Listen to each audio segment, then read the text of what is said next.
Hello, hello, hello.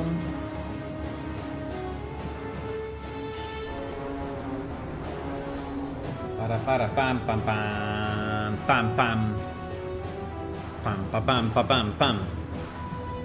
Para param. Hello. Bam bam bam bam bam bam bam bam bam bam bam bam bam bam bam bam. Wappa wappa wappa. Hello everyone. Good afternoon, good morning.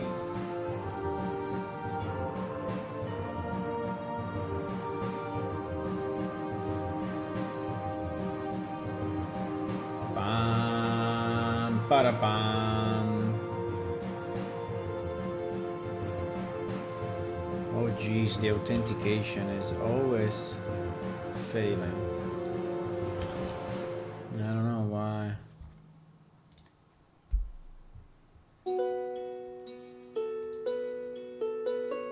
There is an app that I have to always change because it's now always the re-authenticate because it's not authenticating properly. I don't know exactly why. Why? Para pam pam pam pam para pam pam pam. Para pam pam pam pam para pam pam pam. Hello. Hello, people!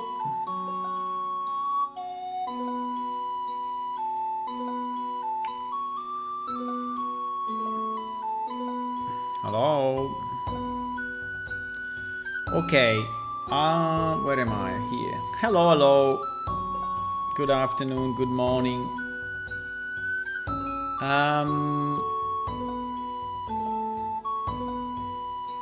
So at the end, yesterday, I solved the problem of the compilation. It was actually an additional include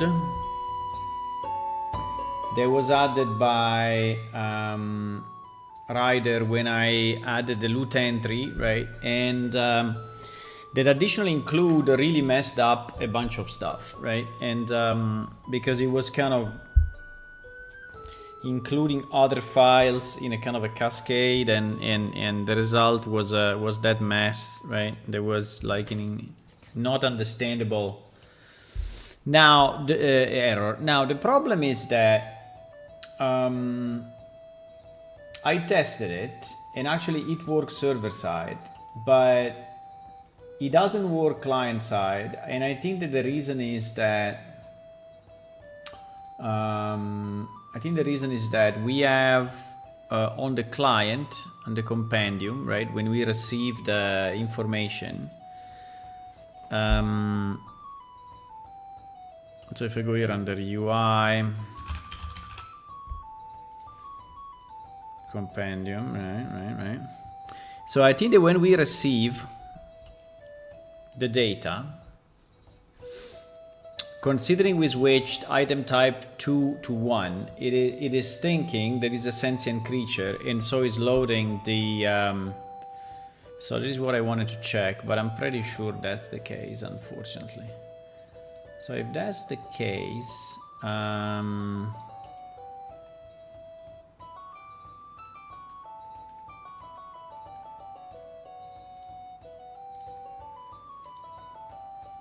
so there should be a receive or whatever. Para. Hello, Ulam. How are you today?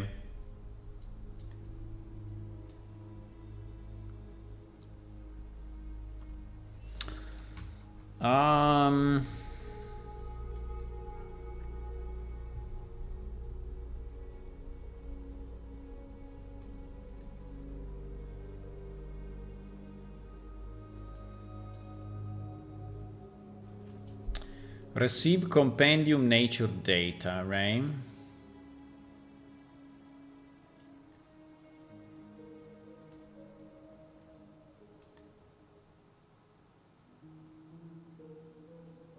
Okay, so here is where we are adding the information we receive from the server to the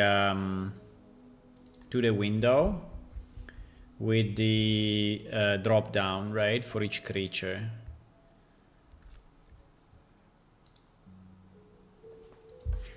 Now, when I click on this,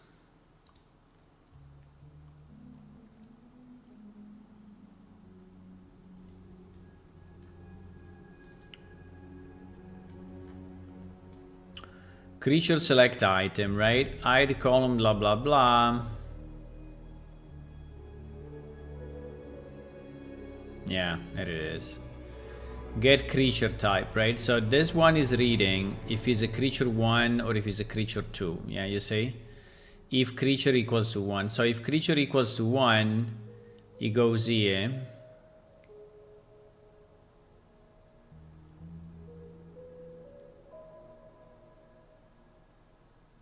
Yeah.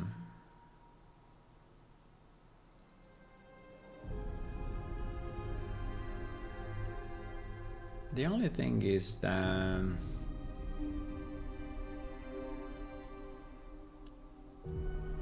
there it is. There it is. So is yes, yes, yes, yes, yes, yes.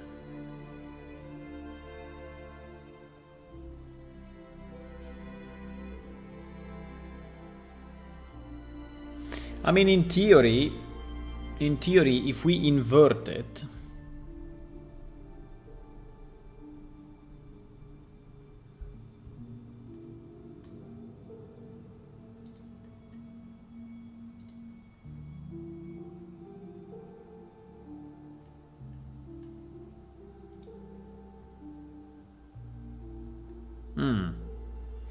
so what if there is an idea. What if we invert it?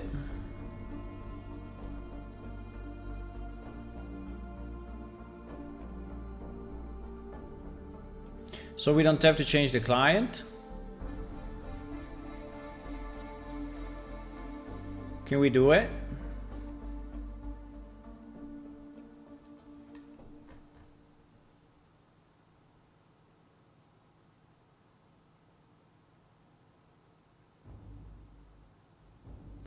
Can we do it? I think we can.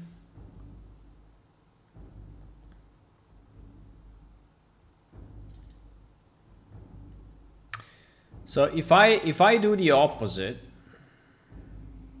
if I do the opposite of what I did here, so I set 2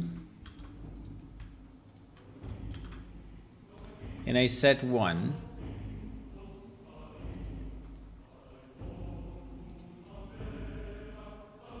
Right?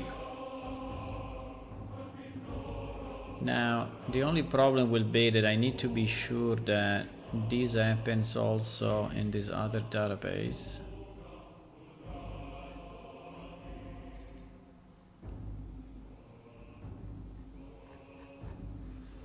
And I have to be sure that my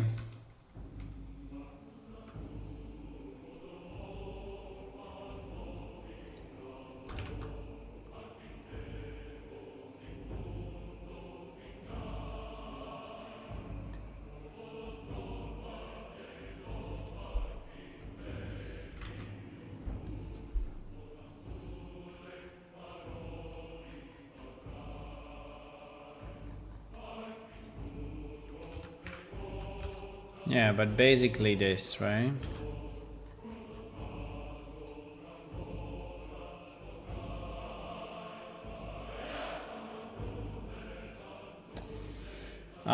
Good, thank you. And it's one of the first day without too much sun outside. I'd say. Yeah, also here is getting better. I mean, yesterday was like 23, 24 degrees, so very, very nice. For, I mean, in the evening, obviously. I mean, during the day, it's still like on the 30, well, 28, but it's way more reasonable. They say there will be another heat wave, though, so let's see.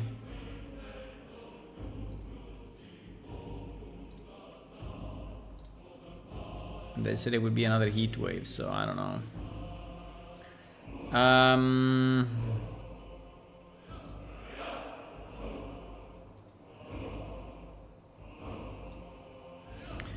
Okay, so the point is.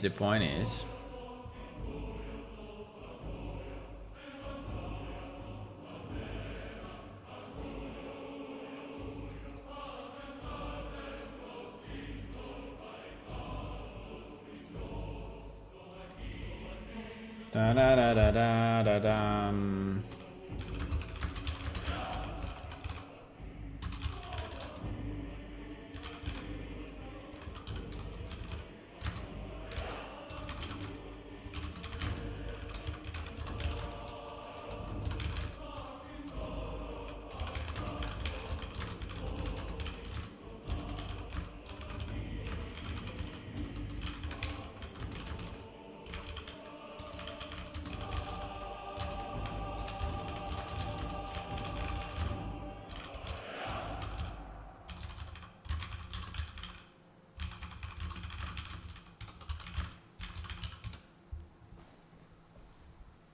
Pam param pam param.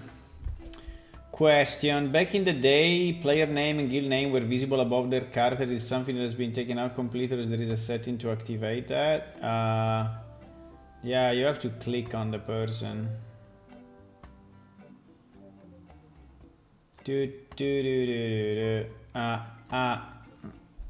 Alright. You have to click on the NPC player and you will see the name. We didn't like.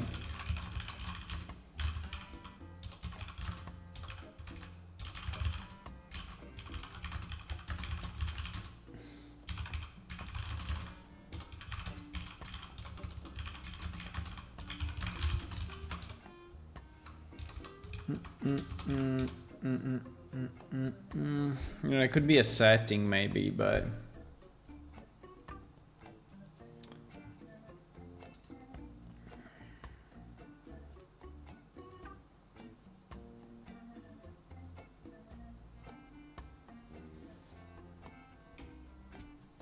yeah, maybe it could be made into a setting. I don't know. Okay, so if we have all of this as 2, right? And now we have our guy that discovered the spoils of war for the good fighter. I want to see if, when I start, he actually sends me the good fighter in the list. I think he should.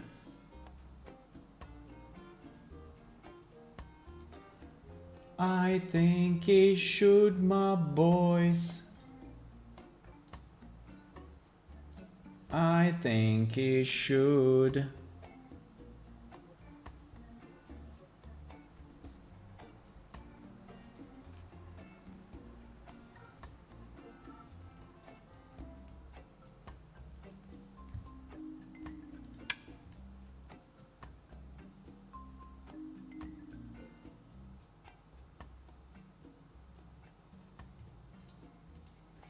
It is still loading.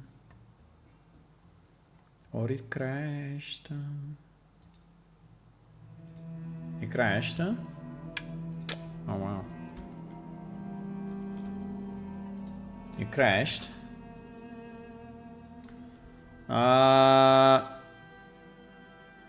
Error, Codex creature failed to load loot info ID 0.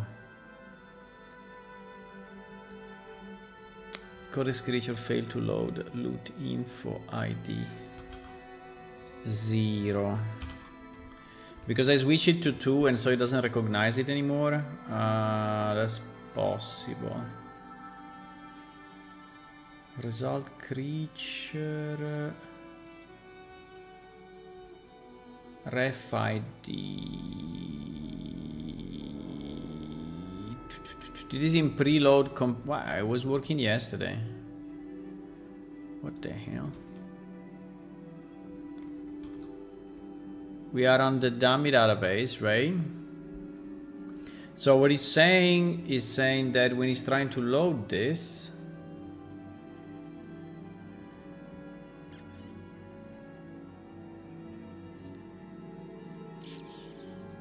Ah, yes, because now everything is the reverse. Yeah, sorry. I have to do the opposite here, right? I have to do the opposite. So if is number 1, if is number 1, we go by loot. If is number 2, we go by race, because now I inverted everything, right?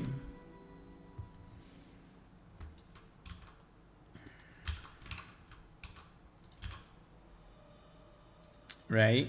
Now I don't know in how many other places I did this though, but let me see if I can search for item type equal to 1 and see if we have other places. Yes, we have other places. So activation by kill,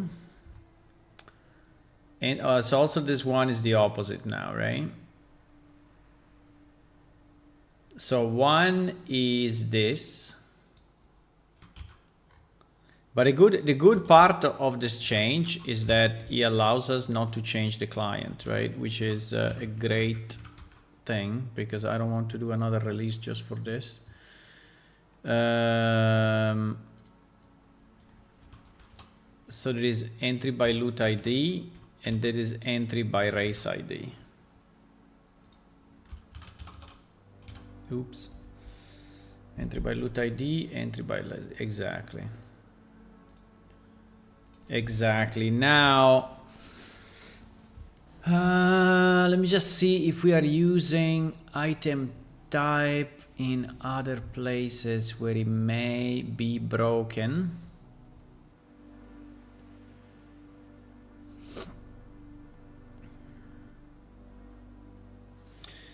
So this is inverted now. I mean, it's just a description, but probably it's better to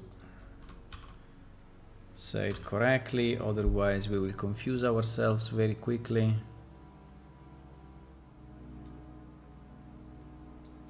We will confuse ourselves very quickly. Why we have this thing twice?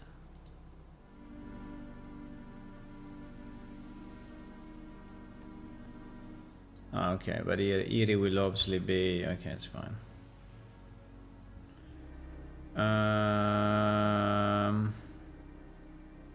There is another item type. This I think is fine.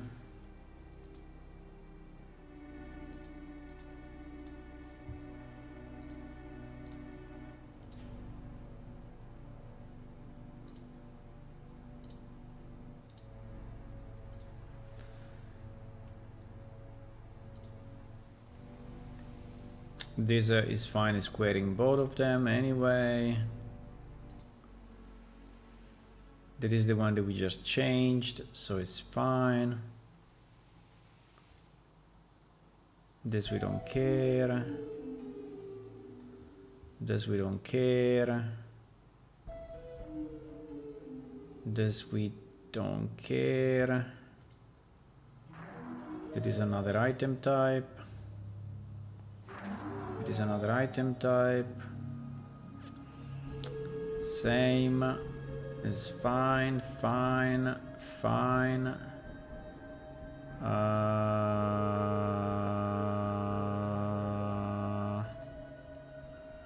Ay.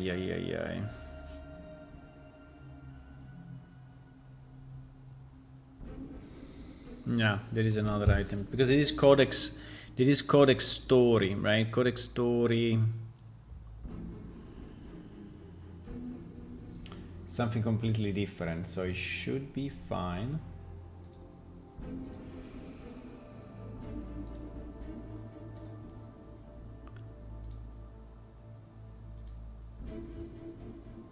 And this one is the one that we just changed. Okay. No, there are more, wait.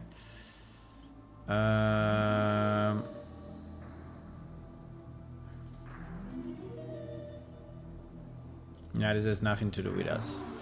Okay, good. I think we changed it all. So it should be fine. This will allow us not to change the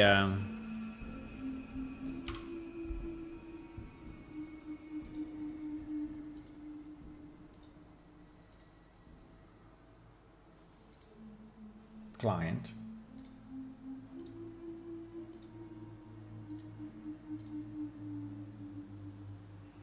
Have you some big fire in Italy too? Yes, I heard there was some, but I didn't follow it too much. But I think there was a big one in France and in Canada, I guess, if I remember. But yeah, in France, how is the situation in France? Is still bad?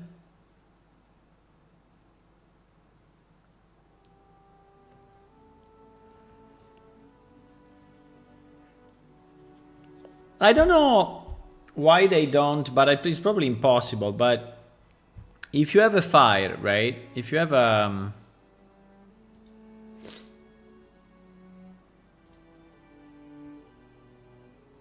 it's probably something that is not possible. But I was always thinking about it. So if you have a fire that is going right, that is here, very large, right? Very large, because that's the problem, obviously, right? That the fire is very large. So, but you see that it's expanding, you know, in this direction. Can you go like, I don't know, 10 kilometers after it, you know, so you have the time, and just, you know, destroy the connectors yourself? So meaning, can you just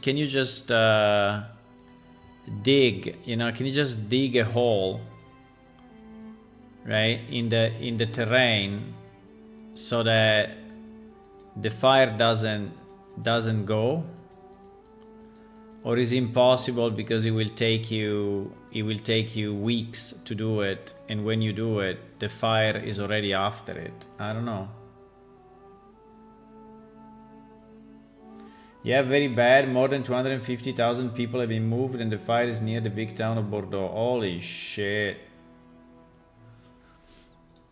Let me ask the AI why my idea is a stupid idea. In France, in these days, there are...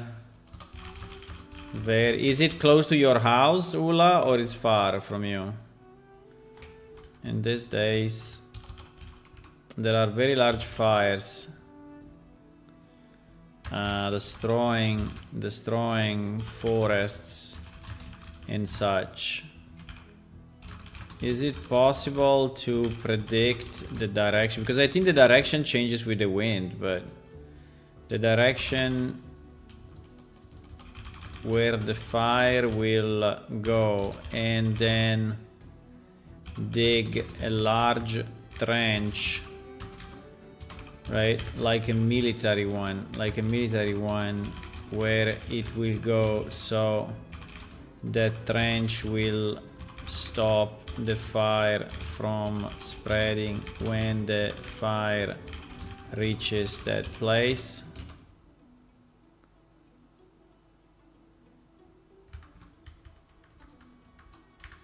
Example, 10 kilometers.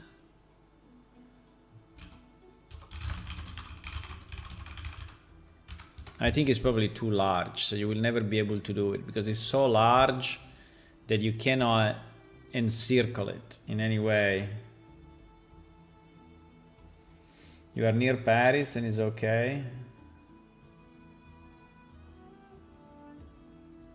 Barriera. Hello, Ned.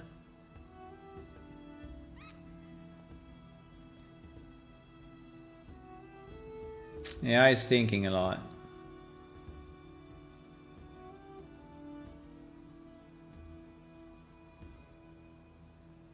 How many days? I mean, it's many days that this fire is going on, right? It will burn everything. I don't know. There should be a river at a certain point, right? There is a river. If there is a river, he will not cross it. Is there a river at a certain point?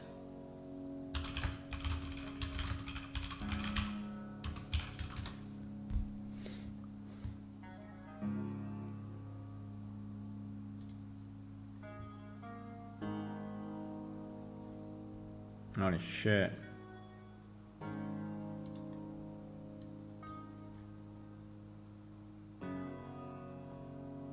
There are fires here.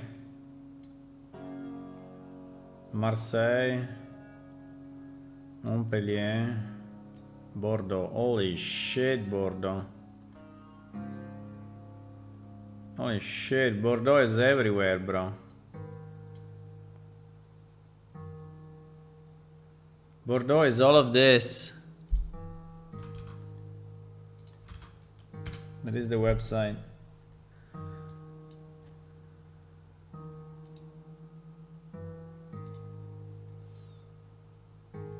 .5 kilometers northeast. There is no river in this area. Fuck. There is no river.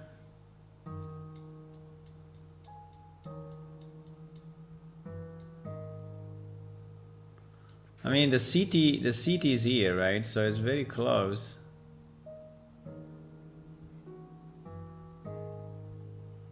Why there is no river anywhere? Is this a river? La Garonne. La Garonne. Ah yes, it is a river for sure. But the river is in the middle of the city, so it can burn the whole city. Only the people on this side will be safe.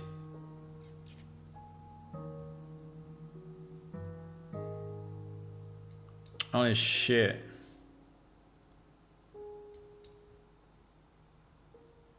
There are also fires in other places, but less, like in Paris.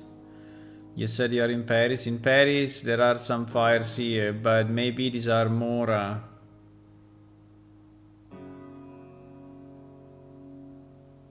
Fire radiative 0.52. 0.68. So this is probably the power of the fire. You know, the chance that it spread is very low. While I think that here, let me see this red one. Wow, this one is 125 power. So the other one in Paris was 0.6. This one is 125. Jesus Christ. So in this direction, holy moly.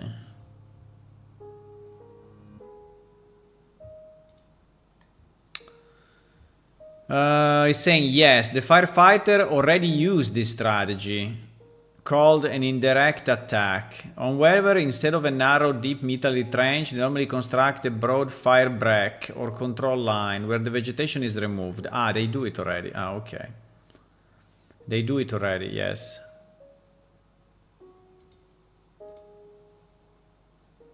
Oh, wow. Yeah, I was thinking exactly this, right? So you stop it like that. So they do it already.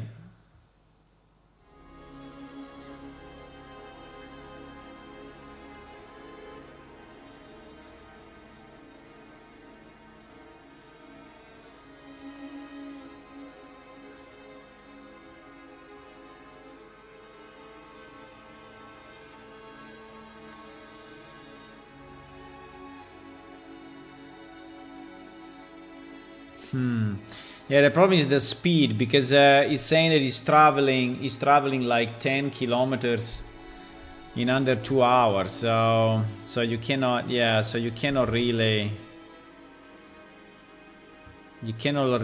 oh my god, the fire, bro. Jesus Christ, it's so high. Holy moly, how high is that? I mean, this is like 100 meters, I don't know. Holy moly.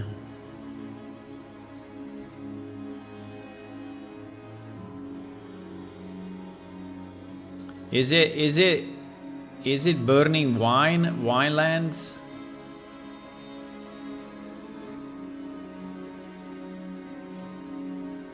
Holy shit.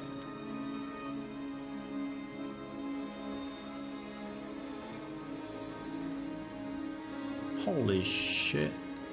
Yeah, I didn't realize it was so much, you know.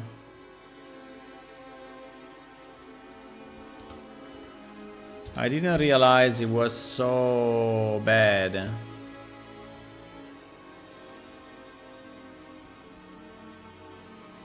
If you've been thinking about getting Pocket... No, I'm not thinking to get anything.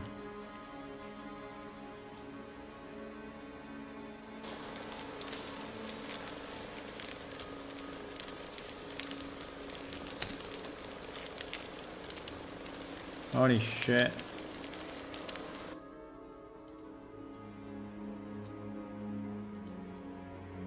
The sound is...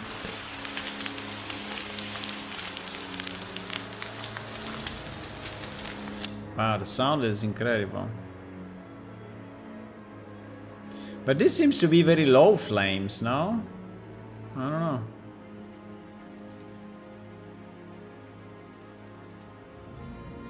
Ay, ay, ay. Ay, ay, ay.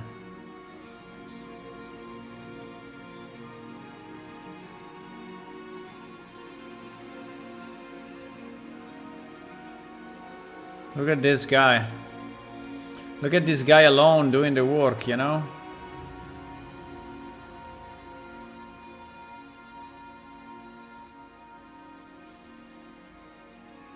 It is 4 hour and 20. The video is 4 hour and 20. I'm just skimming through it.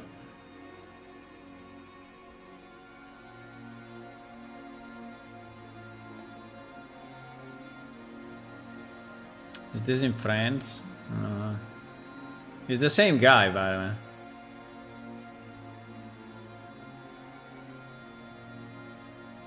Holy moly, look at this guys.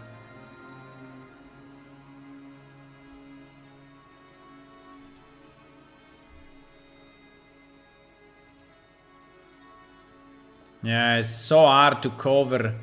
It's so hard to cover a large area, right? So, I mean, you can do it with like the Canadair, how they are called, you know, the planes. But even with the planes, it's so hard.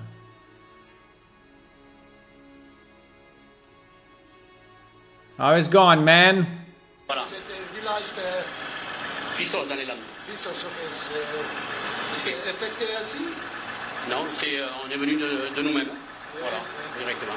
Et vous venez avec votre équipement là, j'oublie? Voilà, avec le camion. Moi, je suis dans le terrassement et tout ça, et puis on amène les cuves et tout ça. This guy's like, stop asking me questions. I have to go and stop the fire. Why you're asking me all these stupid questions? Yes, I'm here to quench the fire, yes. Holy moly.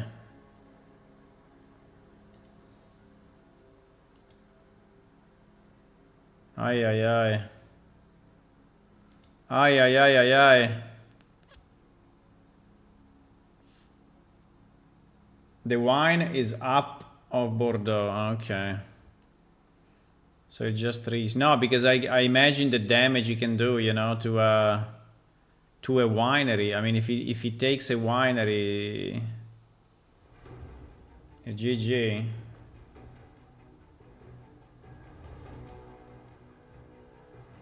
Ah, the water is evaporating. Okay.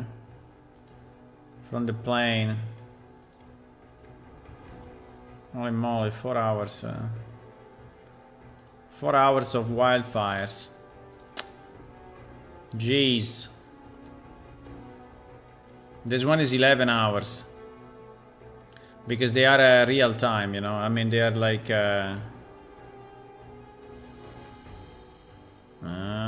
the advertisement, Jesus. Yeah, it's the same place, I think. It looks the same place. This guy's counting people. Are you still all here?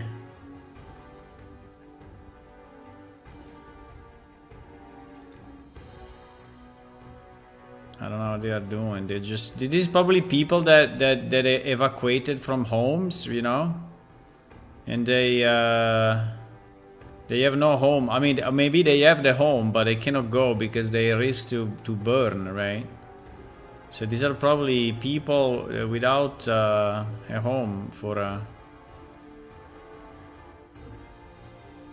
there was a plane, right?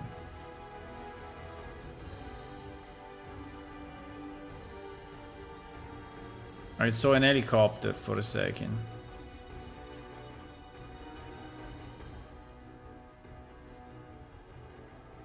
Holy shit, the smoke. The smoke is insane.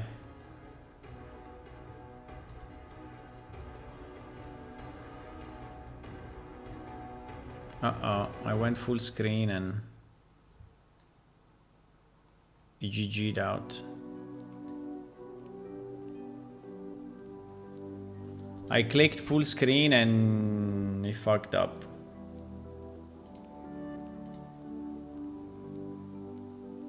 Yeah, but here you cannot see anything. But there's a lot of smoke, really a lot of smoke.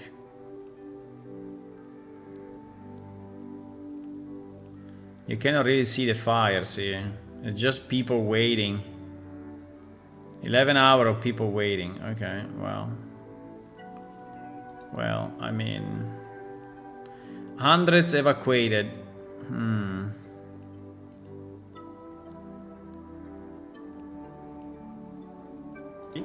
Et si on a besoin de l'ouvrir, on l'ouvrira.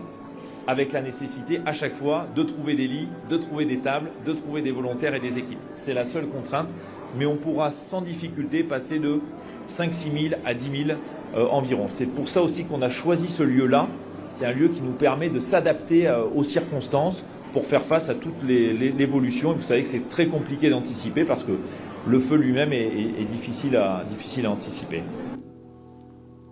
I understand you, man. It's not easy. It's not easy. All these people are people that had to be evacuated from their homes, right? So these are all people without a home, whatever. They can make new friends maybe in this place, but apart from that, it's not very good, huh? It's not very good at all. Yeah, there is okay. Yeah. Oh my god. Yeah, it's a problem. It's a real problem. I don't know. I don't know.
Bam, bam, bam. Okay, so... Did we recompile? Yeah, we recompiled. Okay, let me retest now that we have swapped everything. So now we have swapped everything. It should be good, huh? So if this works, right, basically what will happen is that in the client we will see an entry that is called Good Fighter, and that entry will have the spoils of war as we defined it, right? Because we killed the 3 of them. Now, the fact that is not sending you the information of the partial discovery,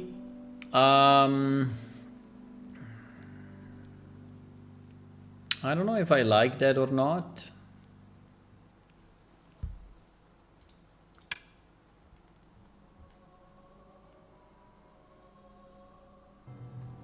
Maybe we can send just a simple message saying like, you learned something more about this creature, right?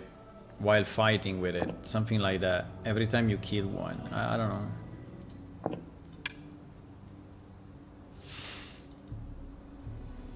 Every time you kill one.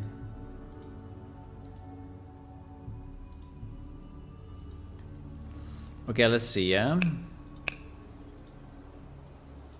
Ah. It seems the answer is not. Why the answer is not? Why the answer is not?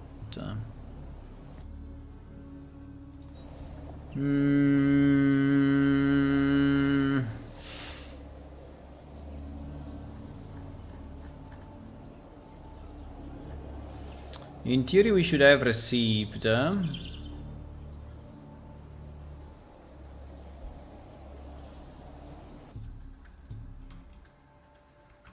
On the client, it's not working, huh?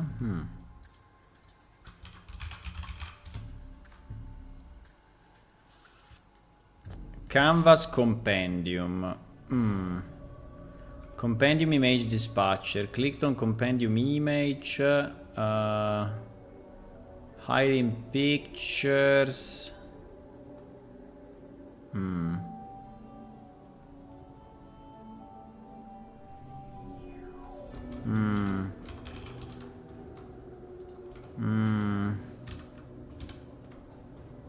Nope. He's not sending us.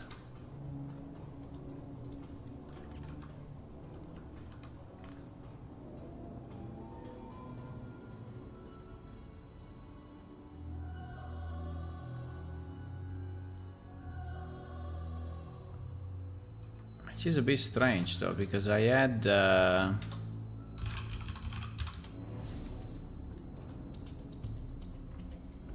request Compendium ID, right? Request Compendium ID. Is this the right character or not? I think it is.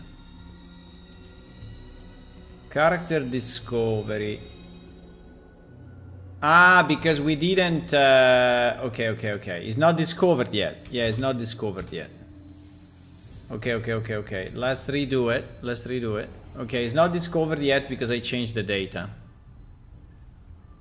Fine.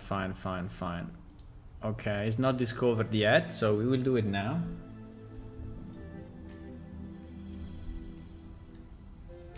We will do it now. We will do it now.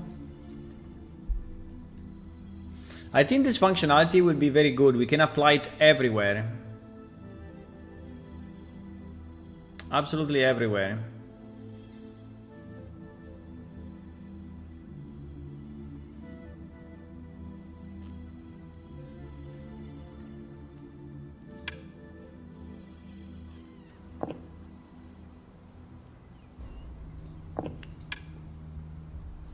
Okay, so now in theory, as soon as we kill this guy once, right? As soon as we kill him once, we should get the achievement. Oops. Fuck, we crashed. Okay, well. We crashed. I think it's the swap that we did that is probably Discovery Manager 346, Discovery Manager, Achievement Manager 1185. Let me just see what it's trying to do, huh? We don't have Achievement Manager in this list at all. Okay, Discovery Manager 569. 569. Okay, he's trying to save. He's trying to save the entry to the compendium. Okay. But then.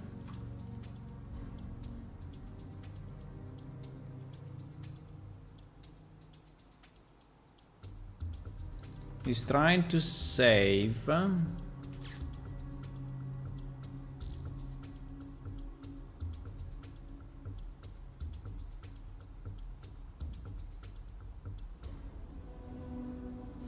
One for creatures. This should still be valid though, because it is at a higher level.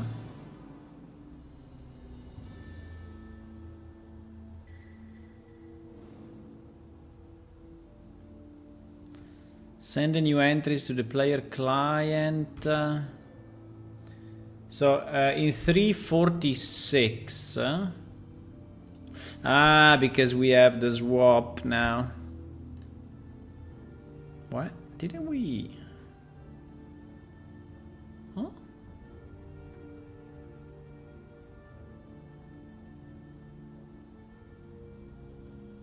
Yeah, we yes, we yeah, we have this, right? Yes, now, yes, this should be inverted as well. This should be inverted as well. So if is 1, if is 1 is loot based, right? If is 2, if is 1, it is with loot ID greater than 0. And if it's 2, okay, that is the, yeah, because we did the swap, but we didn't do it everywhere, right? So that's the problem. Okay, let me rebuild this, and probably now it should be fine, hopefully. So we go again with 1, 2, so we have 2 entries, we need a third one. And we go from there, huh?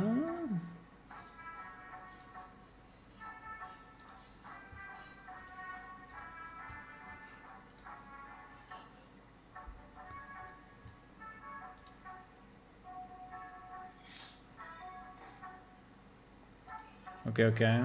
Anyway, just a matter of a bit of testing, but it seems to me that the logic is good.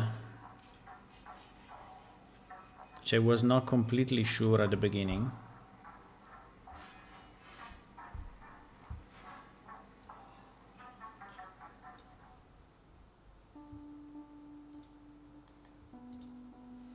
I was not completely sure. Okay, recompiled.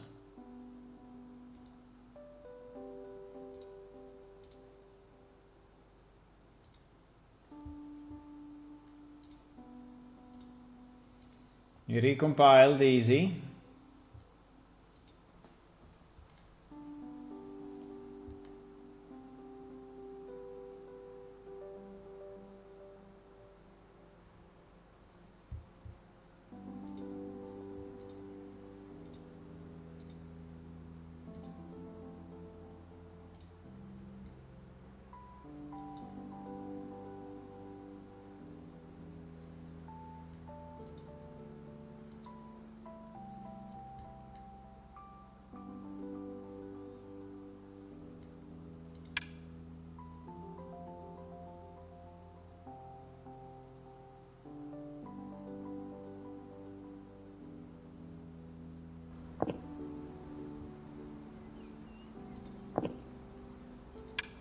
But what is causing those fires, right?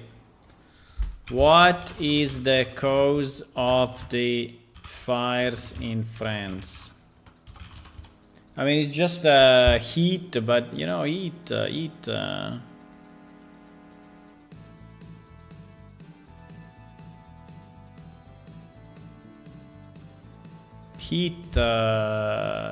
don't know. Okay, so let's try to kill this guy again.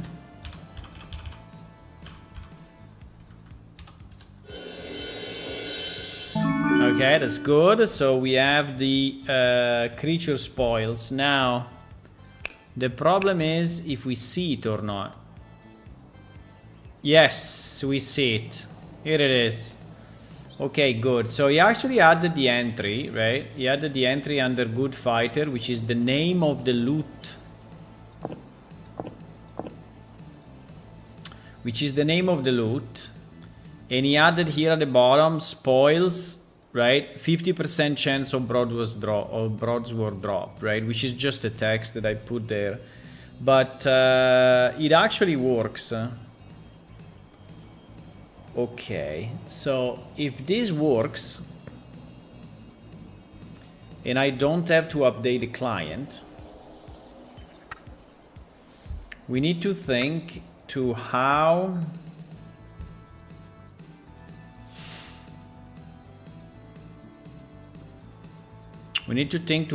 do we put in the data in production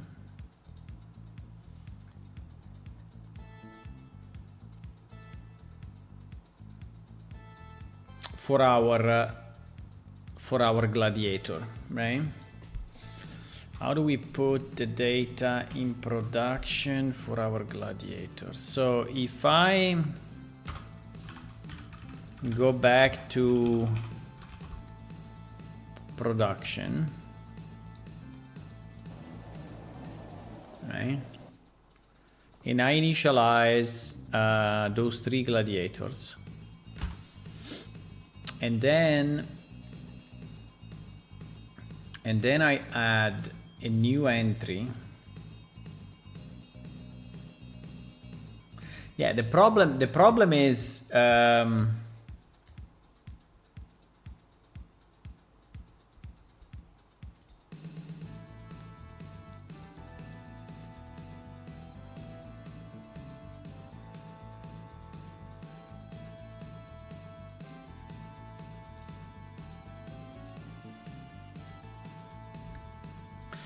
I don't know. I feel maybe it is a bit too much, right? So having five entries.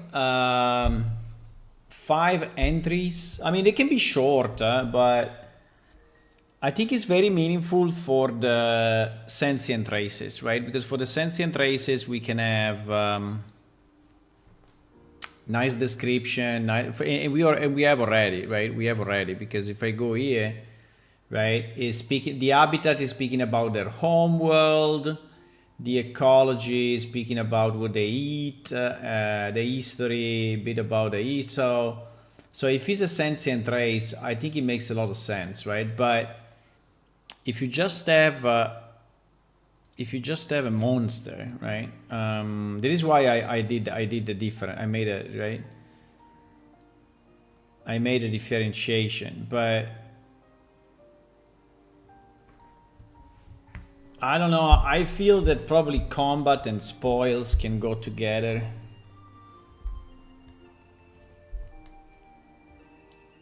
So we have 4 fields instead of 5, but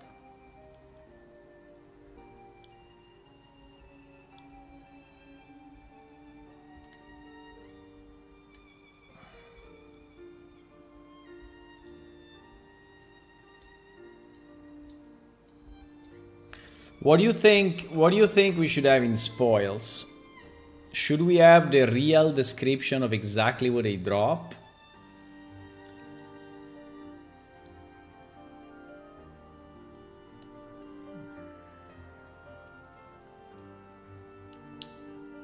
I mean, we can generate, right? We can generate a description that is summarizing.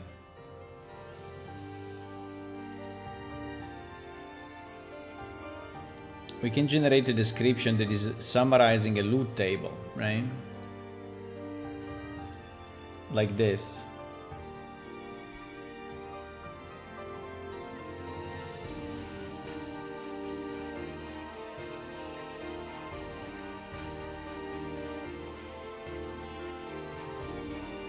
Do we want to do it? Do we want to give to the player this in a kind of a role play description?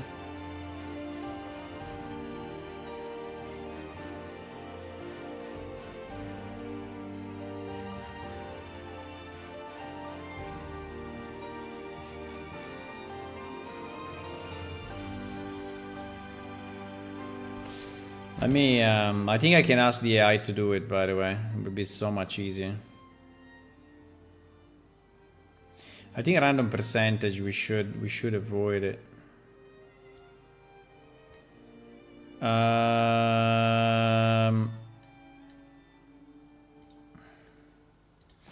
So in my game plane shift, I have randomized loot tables, right?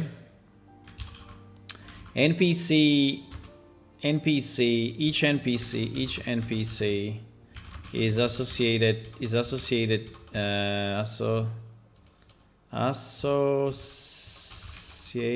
to one of those tables, right? When the player kills a monster X amount of times, the codex, well, the in-game codex, or let's call it journal, which is the same. Well, no, let's call it codex. The in-game codex will then display some information on the loot that creature provides, right? The creature provides. The information is expressed with I don't think we care about the loot rule itself. I think we care only about the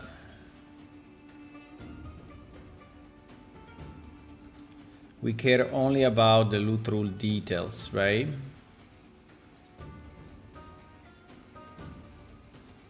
Wow, there are 10 columns in this table. Why 10 columns?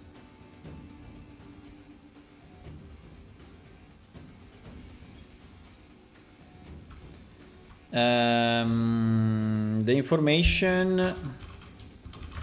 of the loot is stored in the database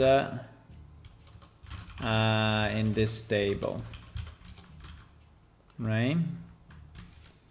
In this table.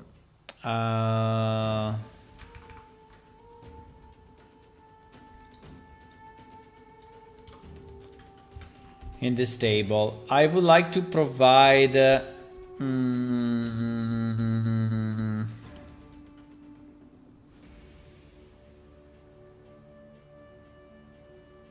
no, wait, because we still have the item stats ID. No, I cannot say that. I have to say no. I have to go by loot entry, obviously, right? I have to go by loot entry.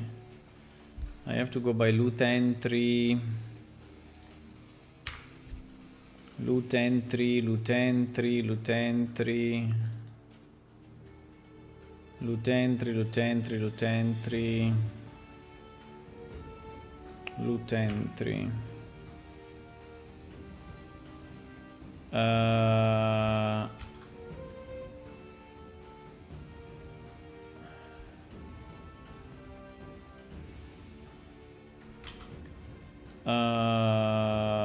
Is stored in this structure.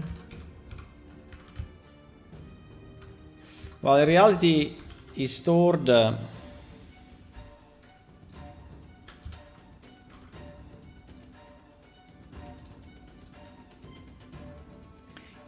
in loot entry set, right?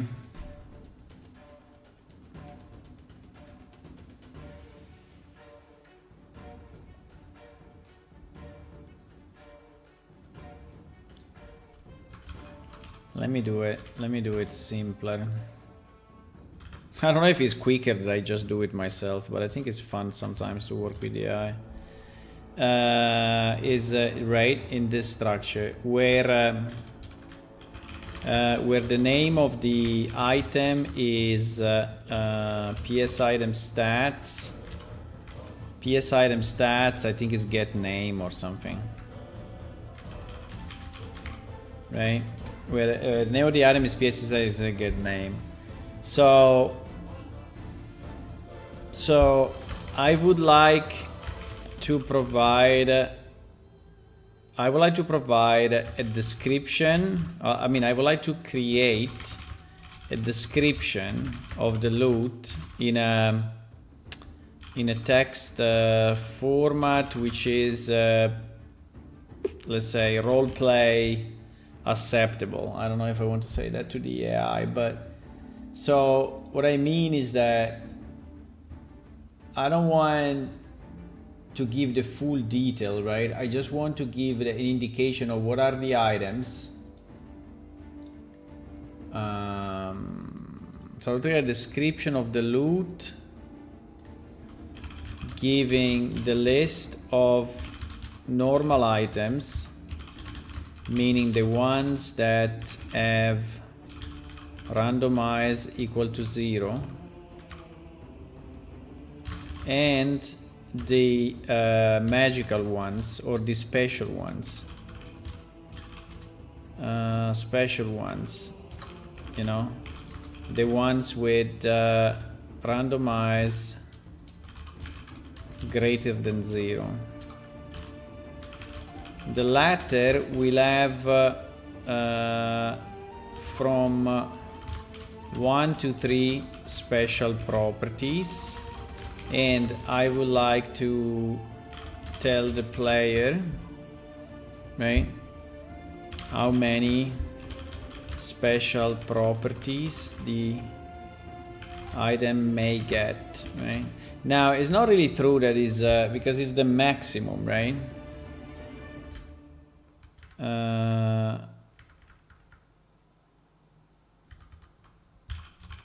Maximum special property. Let's say the player how many special property item may get. So randomize equal to 2 means I can get from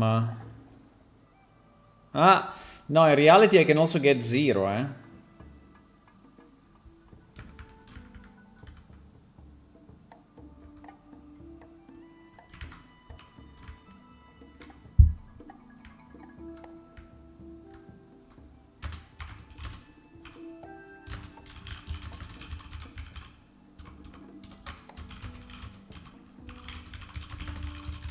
While randomize equal to 0, we are sure it's a normal item and will never get special properties, right? And we never get special properties. Also, there is min money and max money, right? There is min money and max money to say if some coins are provided with the loot. Here we don't want to. I think here we don't want to give the full amount, but just want to give an indication. Here we want to give an indication of the quantity in terms of low, medium, high, or something like that, right? Low, medium, high, very high, I don't know, something like that. Right, we don't want to give, so also we should ignore, well, I can probably just remove them from the list. So the min item, max item, I think we should not, let me not give it to him so he doesn't get confused. The probability, I will remove it as well so he doesn't get confused. The randomized probability is always 1, so I'm gonna remove it so it doesn't get confused. And here we have ID name. Okay, I think like this is clean enough. Yes. So can you create the C++ function that return that given a root entry? I mean, it probably is easier if I just do it myself. I think it's fun to work with AI, you know, because it feels you are working with someone. He has this companionship feeling, right? You're not working alone. It's a bit like having you in the chat, but with the advantage that this one can also understand what you are programming. I thought it was for the max tier we can get. Yes, I changed the text. Yes, it's the max tier that we can get. Yes, so you can still get a 0. We can still get a 0. So here we want to give an indication of the quantity in terms of low medium area. Can you create a C++ when given a loot entry set returns a description? Boom. Do it, my boy. Do it.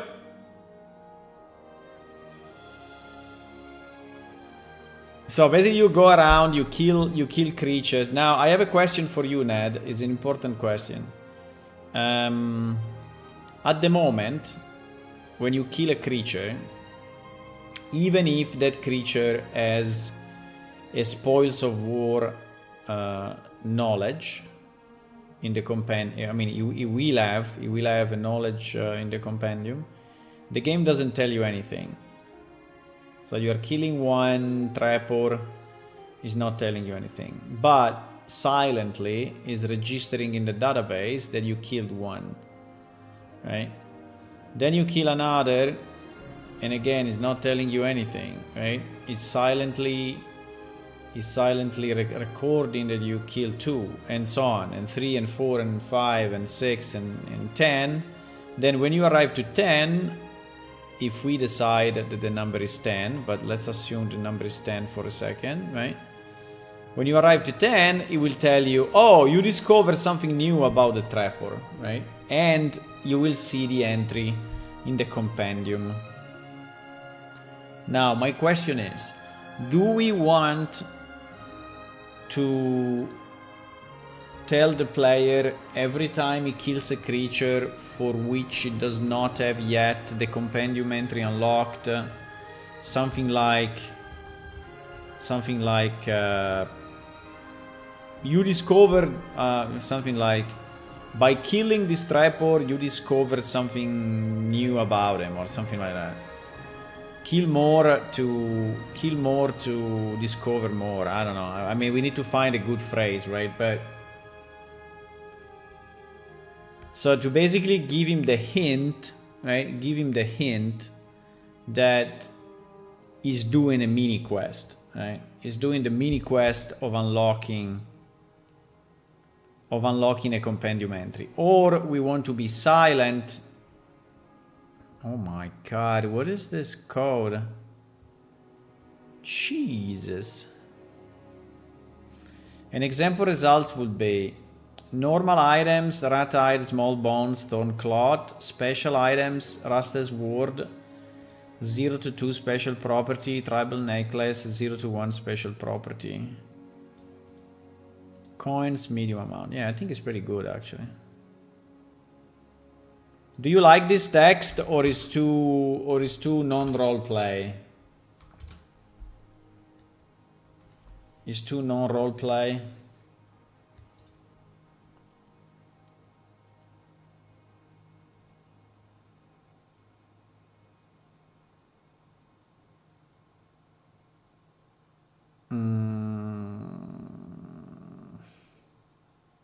These merges duplicate names. When the same special item appears more than once, it displays the highest randomized value found. The striker contains no drop probability, so the function can describe possible loop and indicate whether it's a common or rare. I cannot indicate if it's common or rare. Good point. Good point. Actually, I didn't tell him, right?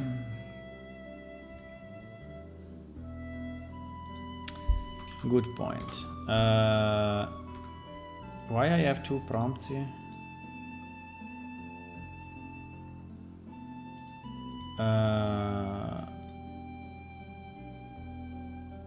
Okay, about the rarity, there is one extra field that I didn't give to you, which is loot entry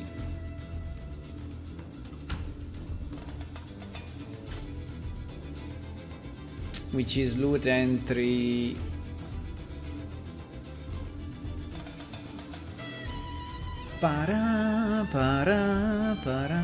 The only problem is that this will not work with the chest. No, no, no, no. No, no. What is this music? I like it a lot. I always Chrono Cross. These Japanese people are insane with video game music.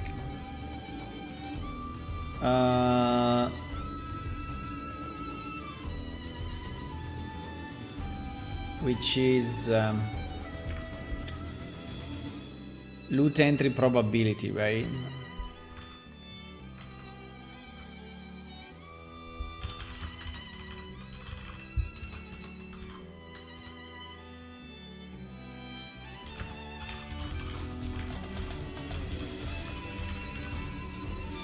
So how do we scale it though? How do we scale it to give a rarity indication? I mean, usually most of our items are like 0.2. I mean, like I think that all of them are 0.2. If not, I mean, there's so many as 0.2. But there is something that is 0.15 and something that is 0.30 or 40, right? But there are not that many because the idea was that, I don't know, the idea was that they were pretty much rare the same, but for example, there are some 0.5, right? 0.5 is kind of common, right? 0.4, 0.3, 0.2. I don't know what is the lowest. I think we have we may have a 0.1. We have a 0.15, right? Which is actually the lowest that we have. So let me say, I could give a right indication. Looking at the values in our database, this probability spans from 0.15 for the most rare to 0.5 for the more common. Can you add this to the text? But please don't use bulleted points in the list. Just list the items separated by a comma.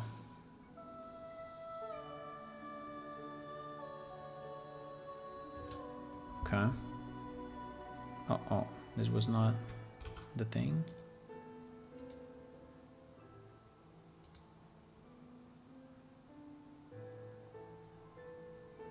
What is this thing that... Huh? Wait a second. There is something weird that happened. I don't know. I will just type it here. I don't know why I have this double prompt. It's very strange. I never had the double prompt. I think it was I clicked on modify here maybe. I don't know. You didn't answer my first question, Ned. Hello, the Hitman. Using ChatGPT on hard mode. Yeah, it makes me feel like I'm programming with someone, you know? That I'm not alone. Up to 0.20, very rare. Up to 0.30, rare. Uncommon and common. Okay, we'll tweak those numbers. You didn't answer my first question, Ned. My first question was, if we want to give a message to the player if he's killing a creature that is unlocking a compendium entry later on or not. Obviously, if it didn't unlock it yet.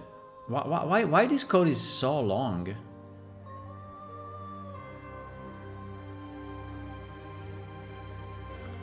The generated text will look like this. Normal items. Special items. Very nice. Why the text is so long? Why the code is so long? Okay. Loot entry. Do we do it in loot entry or do we do it in loot entry set? No, we do it in loot entry set, obviously.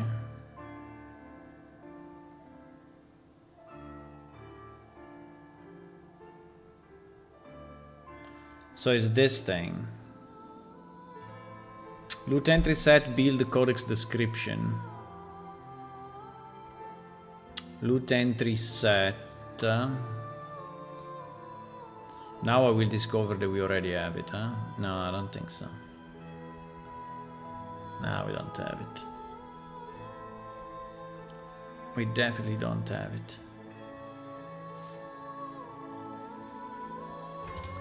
Oh ho ho ho! Oh ho ho! Oh! Wah, wah, wah, wah. Wah, wah, wah, wah. Holy moly, why is it so long? Holy shit.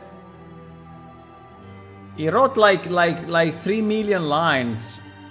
Okay, we will analyze it soon. Build the codex description. Can you build codex description? Low money max, medium money max, high money max. What is this? Huh? What is this thing? Low money max? Is using it anywhere or no?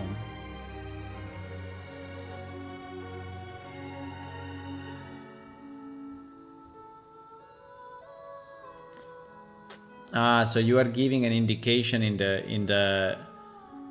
the function what you consider low, high, or medium, right? Nah, I don't like that. The low, medium, high should be considered.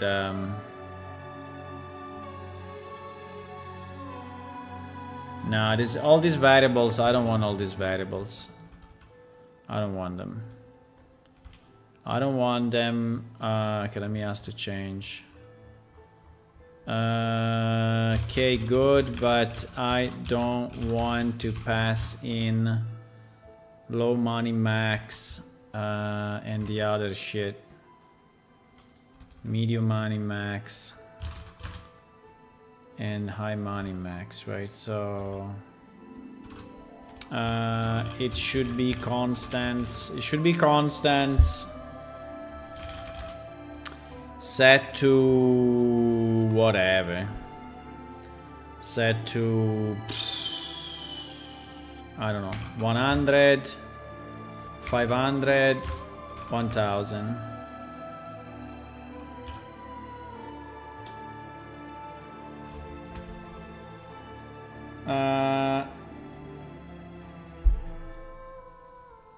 Yes, give a simple one like kill 5 more extra information. Yeah, but it is very non-role play, right? Is what I'm saying. I mean, it is really arcade mode. You understand? That is my problem, that I feel there is a bit too much arcade mode.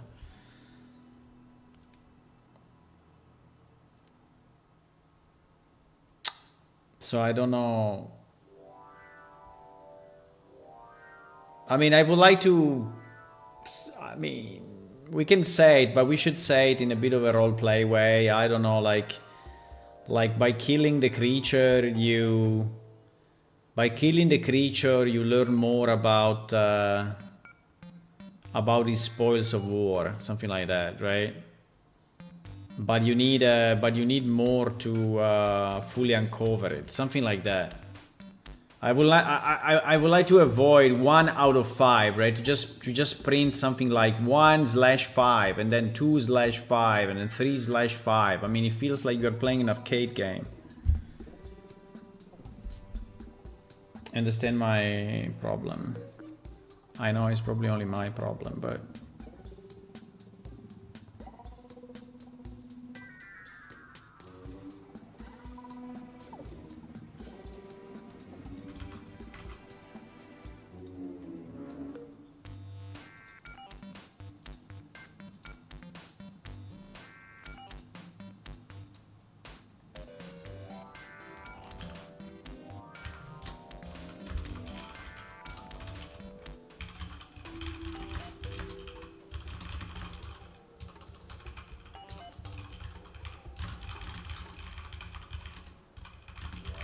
Now I don't know how to send it yet, right? But we will. We will send it somehow. I don't know yet how, but we will send it.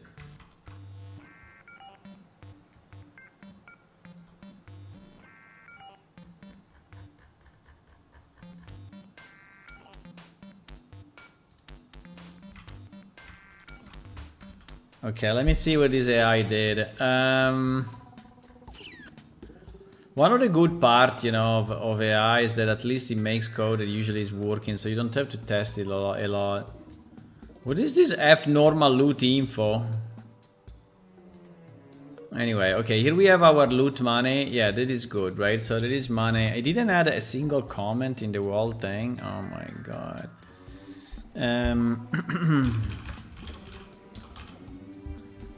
There is money ranges, right? Normal loot info, special loot info, probability 0, probability 0. What is this? T maps. Oh, he created 2 T maps. Okay, fine. Is it ordering them by alphabetically? No, probably not. Possible minimum money, possible maximum money. Get rarity description, probability. Probability clamp. If probability is less than 20, very rare. If probability is less than 20, very rare. Okay, I agree. Yeah, but can we compact this a bit, because otherwise, bro, it's unreadable. Okay, thank you. Can we also do an else if maybe instead of doing just an if? I mean, it's done only once, right? No? Ah, no, because there is the return. There is the return. Ah! It nearly catch me.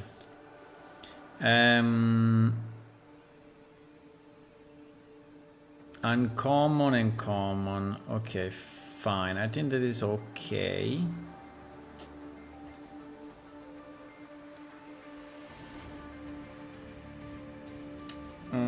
Why are you using Codex desktop or something? Yeah, I'm using Codex usually, but I mean, the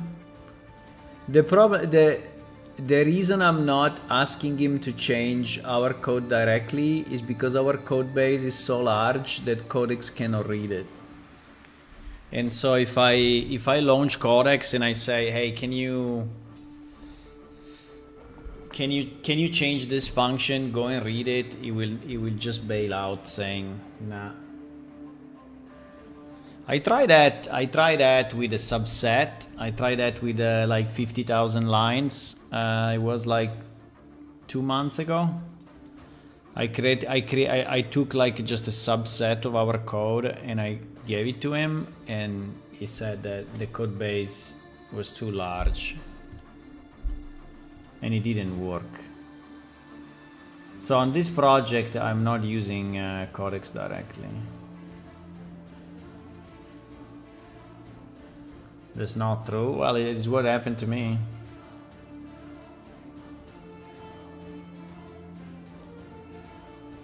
Loot entry. Okay, so then here is running on all the entries. Is doing okay, fine.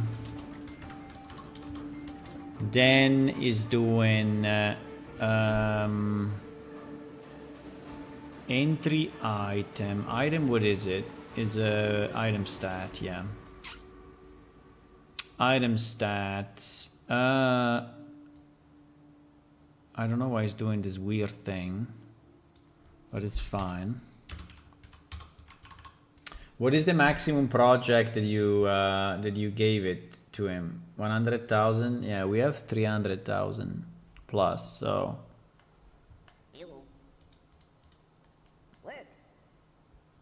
Do you have the pro or the enterprise? I mean the next level. Oh, yeah. Sorry. Stop it.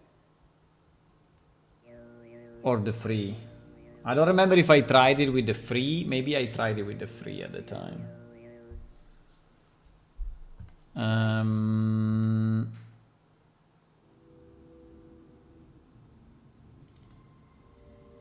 Item name cannot be empty, by the way. But fine. Float probability, blah blah blah, randomized is less or equal to 0, then it becomes a normal item entry. Yes, I don't know why he writes the code this way, bro. So annoying. On the other project, I'm using Claude code, and it's very good. But the other project is smaller, and so there I use Claude directly. And I trust Claude much more than Codex, by the way, way more. I tried to have one create the code and then the other check it, and in all the cases, Claude was finding bugs in Codex code. Real bugs. Okay. Yeah, he has this idea of, you know, is there a setting where you can tell him to just not do stupid indentations when not needed? That is why the code is so long. So entry randomize is just creating a normal item. So there is a normal item. There is a special item. And I have no idea why it's clamping the probability. I think there is an extra useless stuff also here. What the hell is it doing here?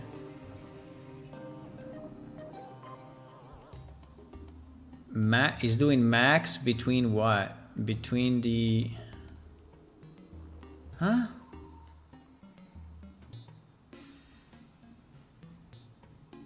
What the fuck is this?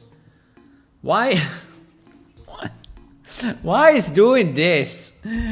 Okay, so he said, oh, I want to be sure that the probability is between 0 and 1. But, I mean, we are sure, so I have no issue. So this is useless. Okay, we can avoid it. But then, you know, so basically this becomes this, right? But why then is doing this? So he's taking the probability that you read from the entry, and he's doing a max between the item info probability, which obviously is 0, to this probability. I don't know, it's so brain dead. Yeah, you see why I don't like Codex? Well, this is not Codex actually, it's ChatGPT, I know. But I mean, that is completely unnecessary, right? Completely unnecessary. But anyway.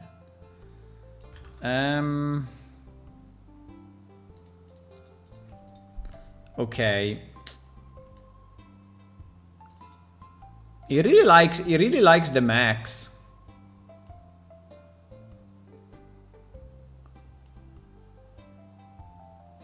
Also, do you think that the Hitman, do you think that he consumes more tokens if the code base is larger or not?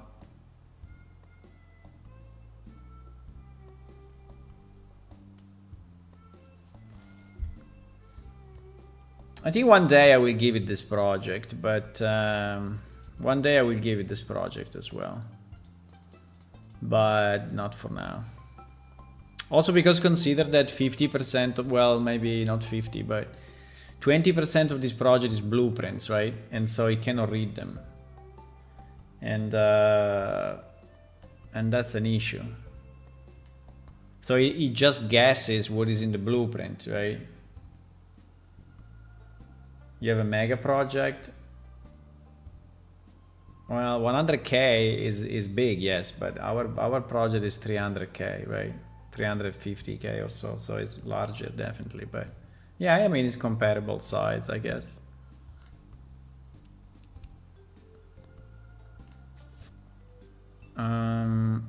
Yeah, the fact it doesn't read BP to me is a big deal.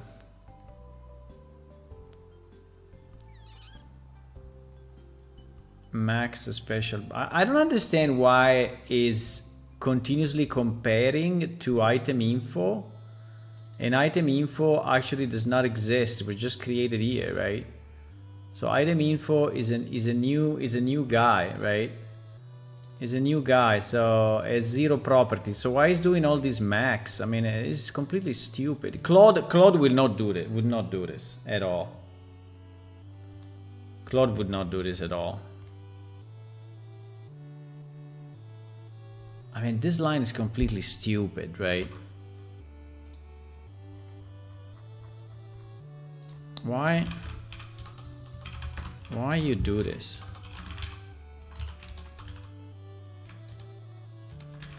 There is no reason to max when the default is 0 and the default is 0 and item info has just been initialized. I mean, is maxing twice for nothing.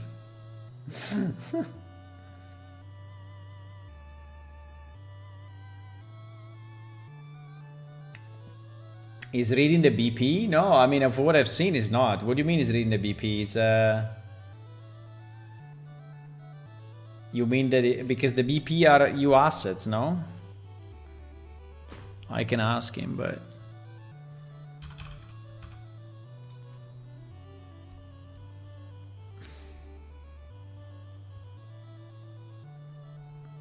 I mean, what I've seen with Claude is that he was trying to read the BP by text, and so it was like extracting strings, and he was having like an understanding of the functions, but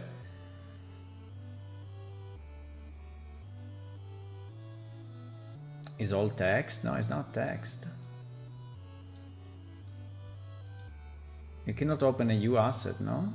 I mean, if you open a U asset, is binary. What do you mean is all text?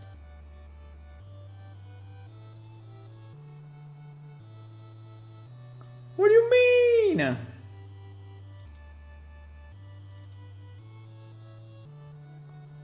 What do you mean is all text? Okay, let me open one now.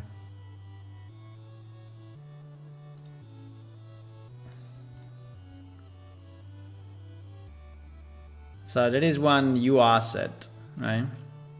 There is a diabolic character U asset. You see? It's not text. But, I mean, you can kind of read pieces of it, right? For example, you can understand that here there is a B allowed deletion, right? But it's just because he's reading the binary and he's trying to extract, but it's super risky, right? So you can just guess what's in it, but he will never understand what's in it, right? Because there is a U asset, right? So I think he's kind of guessing based on a text read, but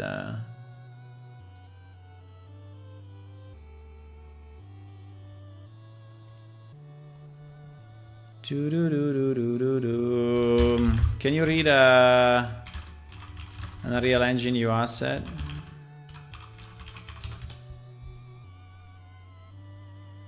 They will do it anyway, I guess, one day, but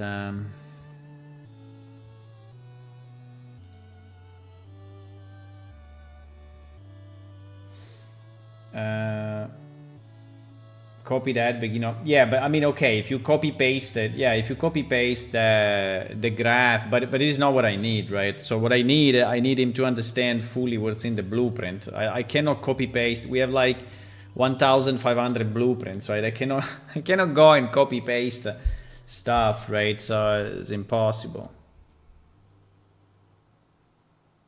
So it's impossible. So what it's saying is saying, yes, partially I can inspect the U asset metadata. Yeah, this is what I've seen also Claude doing. So he's reading the metadata and he's trying to infer what it contains, but it's very rough, right? For blueprint graph, material, meshing, and text, the most reliable route is opening, exporting them through the matching Unreal Engine version editor, attach the USN and Compendium files, and inspect and can recover. Yeah.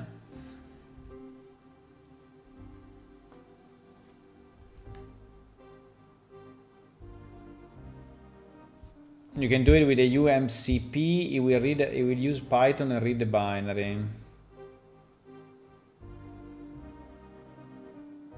It's more efficient to copy the graphs.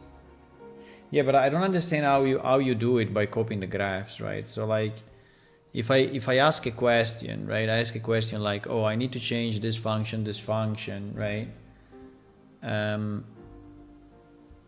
He should be able to read the graph himself, right? Otherwise, which graph should I copy, right? I mean,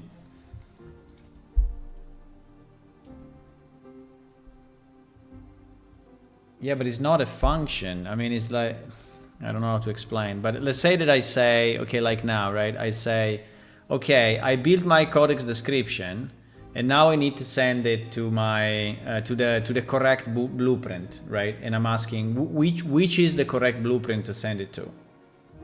So I cannot copy all the 1,000 blueprints by hand, right? So he will have to read them himself. What do you mean by copy the function? You mean like you pasted above? But like you pasted above is not possible for me.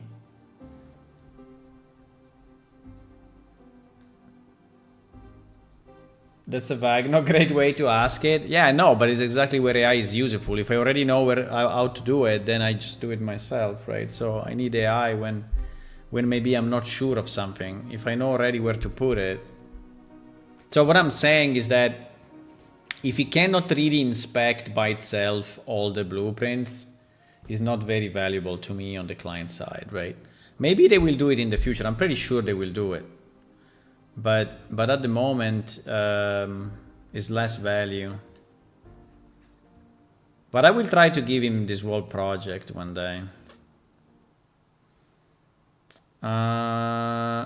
Yes, you're right for the first constraint in case when I created it is equivalent to I use fmax only because find or add does not necessarily create a new value. The same item appear multiple times in the return the others existing specially. Okay.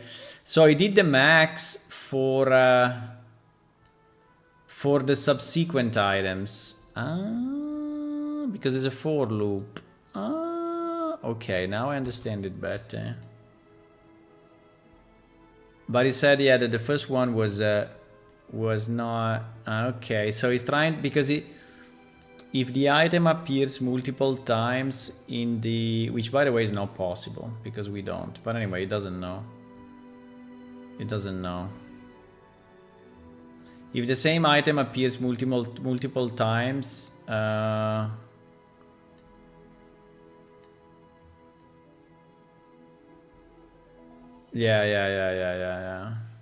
but I basically don't need it because I don't know if we want to keep it open. Okay, let's keep it open. Maybe in the future we will have a double one. Why not? Okay, keep the max. Keep your max. Well, the clamp, I mean, no, the clamp not, but the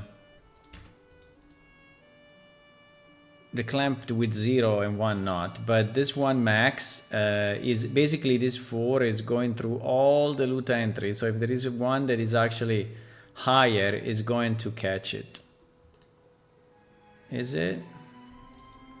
I mean, consider probability is assigned here. Yes, because inside item info, right? And item info is assigned. No, item info is here.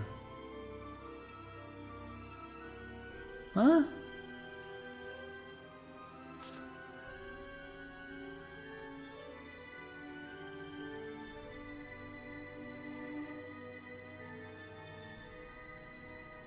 Because it's normal items. Okay, it's reading from the array. It's reading from the T map. So if there is one in the T map, right, there is a probability that is okay, it's doing the max between the two. Okay, I think this should be explained a bit. It's not very clear. Check if any other item already parsed has a greater probability. Right, so this is what it's doing here. Okay, fine, we can leave it.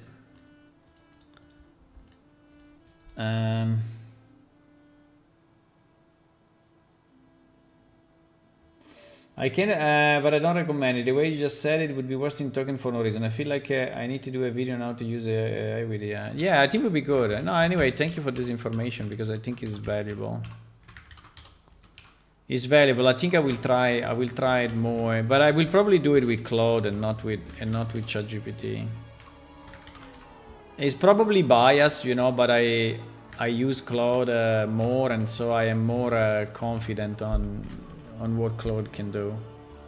And it can be biased, right? It can be just because I know it more. But I tell you that in the code of the other project, it did not make a single mistake.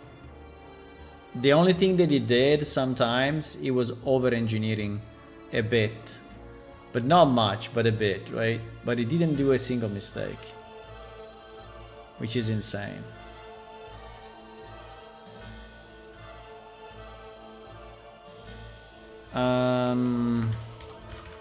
So I spend more time formatting this thing than...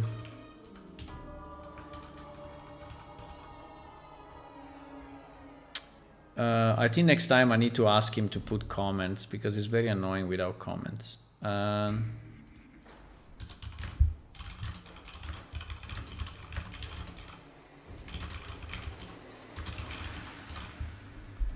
It's very annoying without comments, but if you ask, for sure he will put.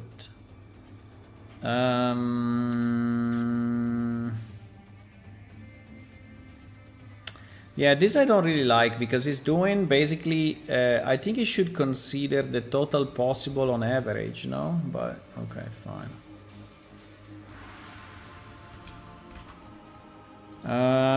On this part you are considering the max again, but each entry is randomized, so the actual value is the average of all the entries, right?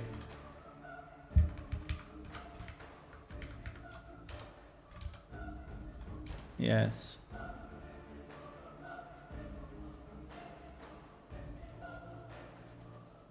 The key thing is to have a good instruction file to code it how you like it. You know what I did the last time?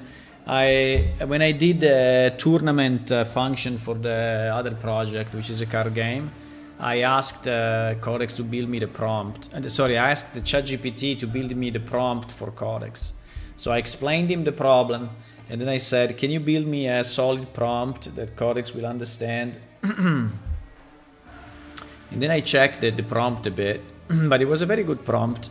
And then I gave it actually to Claude and not to Codex. But so I cheated a bit on him just to avoid, you know, they didn't like giving me to the competition. But and yeah, it was a kind of a good prompt. I think the names of the variables were a bit weird, but yeah.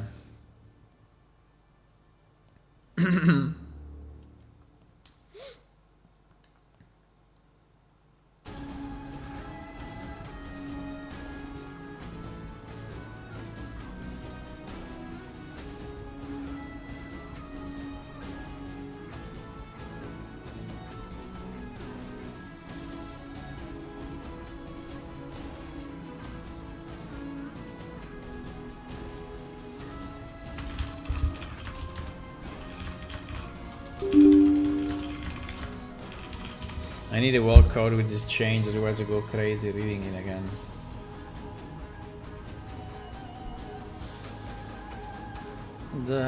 I can try to give our world code base to it. I mean, there are two reasons I didn't do it. I mean, one is because I don't want our world code base to go into the belly of ChatGPT, right? That, I mean, was bothering me a bit. I mean, I'm sure that they store it, they use it, they do something about it, right? Even if you have your setting to say, use it, I mean, delete after X amount of hours, but they say that for the first 24 hours they use it anyway. So something like that. I mean, it's not immediate. At least you don't have the I think the enterprise, right? It has the zero. There is an enterprise thing that has a zero learning or something, and so that was a bit annoying to me. But I will get over that. I mean, at a certain point, I'm sure I will get over that. I mean, it's not the primary reason. The second reason was that from that test, he couldn't digest it. But maybe now he can. Yeah, I think enterprise there is a ChatGPT 0 storage. I don't know, zero learning. I don't know. I don't remember how it's called, but it's called zero whatever.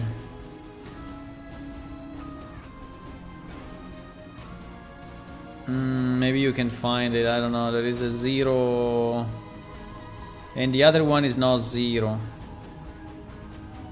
The normal one, even if you disable it, is not zero. It's written in the thingy, in the.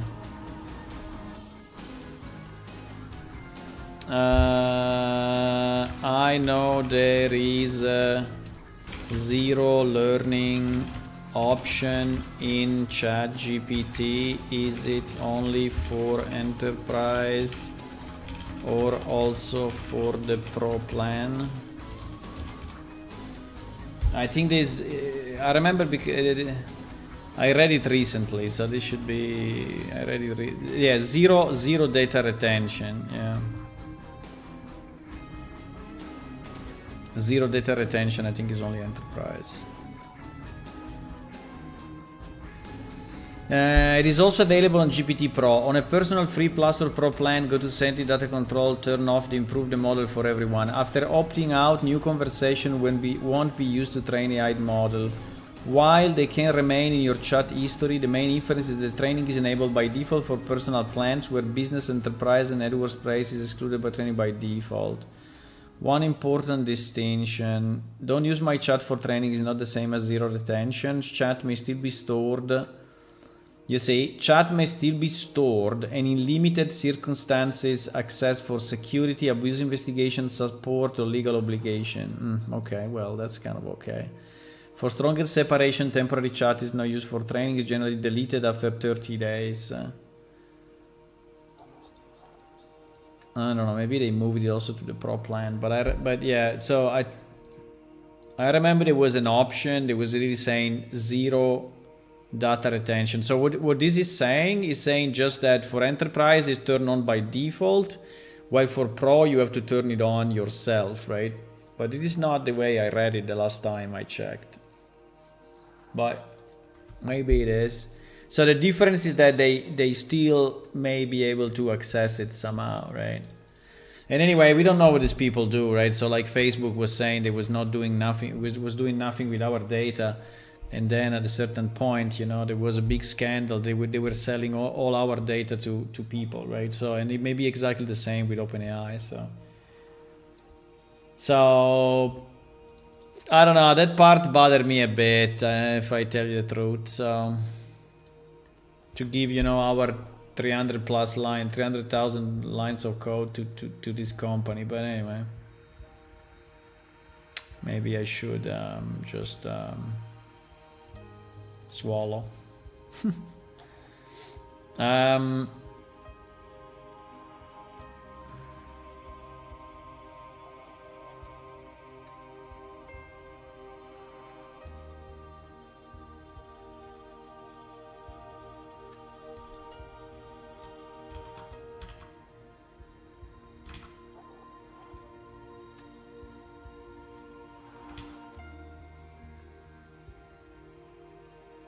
Oh fuck, it changed it all.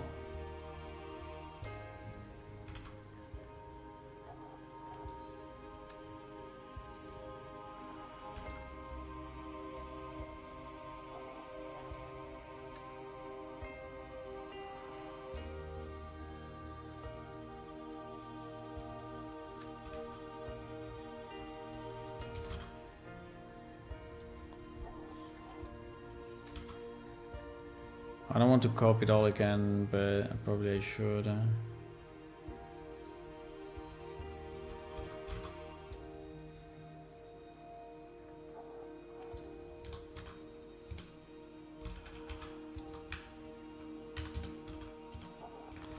The indentation.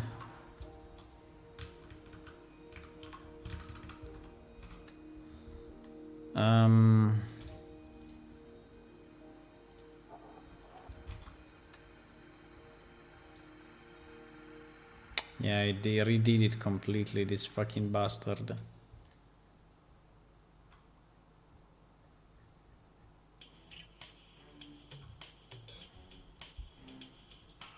He redid it completely. He redid it completely. Fuck. Fuck, he redid it completely. Fuck.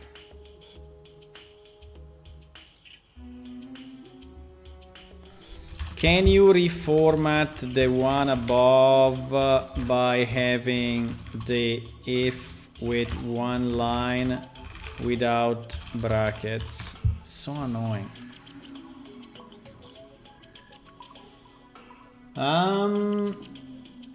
Yeah, but all completely the same. Even Anthropic, it's expensive too for them to read it all.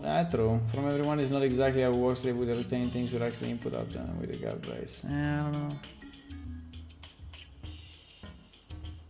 I don't know, but anyway, I will probably just you know.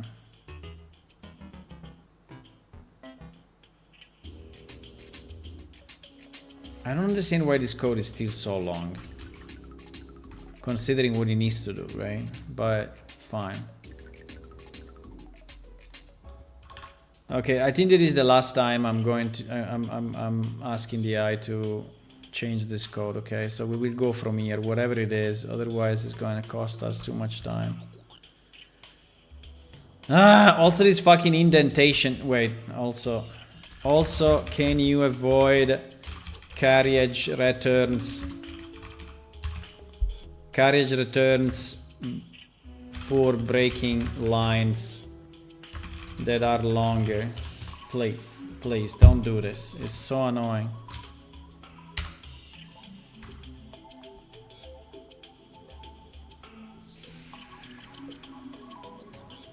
Bara.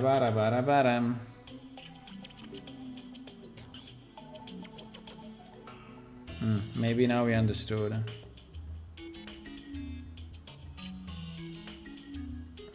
I think maybe now we understood. Maybe. Okay, let's see. Yeah, it's a bit bad. It's kind of better. He didn't add any comments though.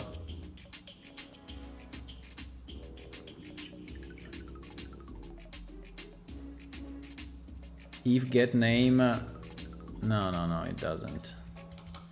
It doesn't.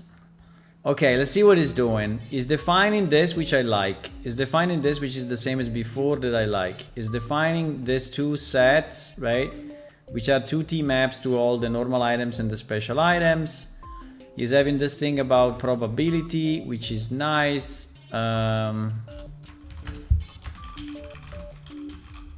Alrighty, description. So these are the two containers for normal and special items, right? Here is scanning scan each entry in the loot entry set, and then here is doing the stupid probability stuff, but it's fine. It is basically splitting between, right? So it is split between normal and special items, right?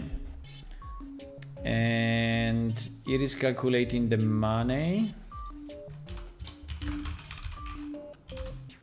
Calculate average money, right? It's calculating the average money, and then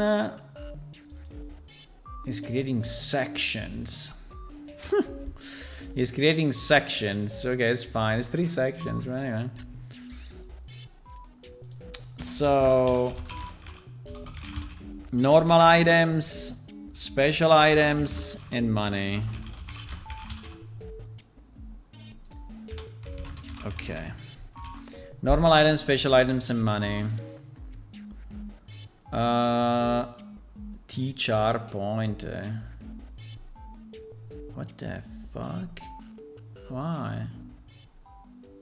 Why is using tchar instead of using string? Huh? I mean, why? I mean, what was the deal? Why wants to use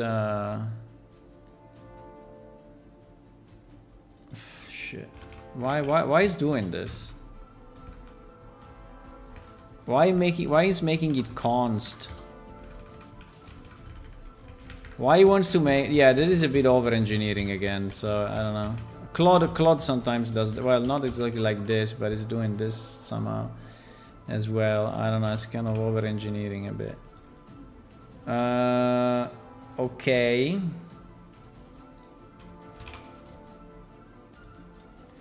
Obviously, all the part that I touch will probably break, but it's fine. Okay, and this is returning our separator, our thingy. Now, it's dividing it by /n twice, but I think it's a bad idea. We would just have one line for each. I think is enough, right? One line for each. Okay, so in theory, this should work. Now, if it works, I don't know, but this should work. So where should we connect this? We connect this. So this should be. It's hell mod to use it like that. Yeah, I know. I mean, usually I use it. As I said, I use Claude directly with the Claude code, but it's just because this project I'm not using ChatGPT. I mean, Codex or anything. So how do we connect it now, right? We connect it. So the best is that this string is created once, right? When the server starts and never again, right? So in theory, we do it when the new loot entry is loaded. So I guess we have a load something somewhere. We should have, here it is, preload loot rules, right? So this is a preloading of all the loot rules, and I think we should store the string once when the server start up and never again, right?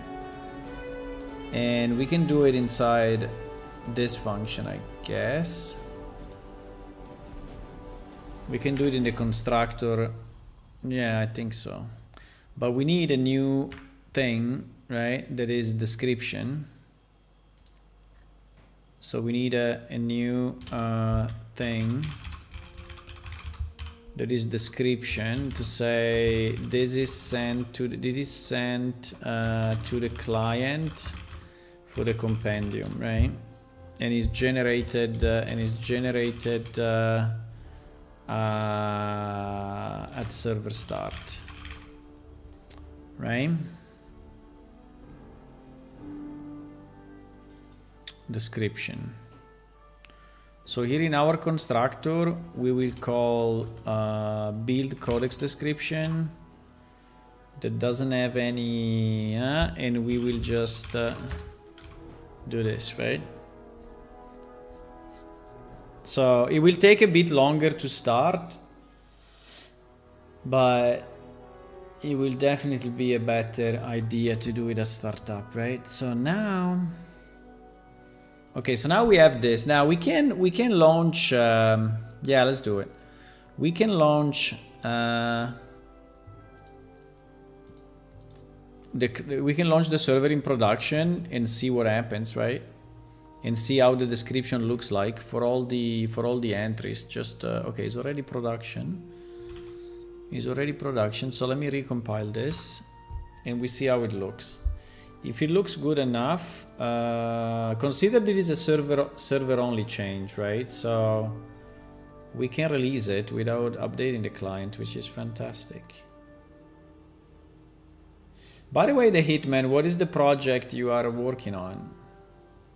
Did you tell me already? Maybe you told me already. But sorry, my memory is not the best of my skills. In MMO, then you told me already. Yeah, then I think I know.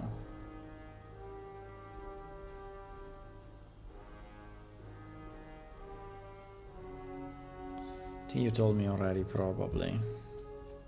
There are people building RPGs and MMO that sometimes show up. Where are you, Andy? Where are you on the roadmap to release one? I mean, like, do you have a release? I mean, do you have a release in mind, or you're just doing it for fun?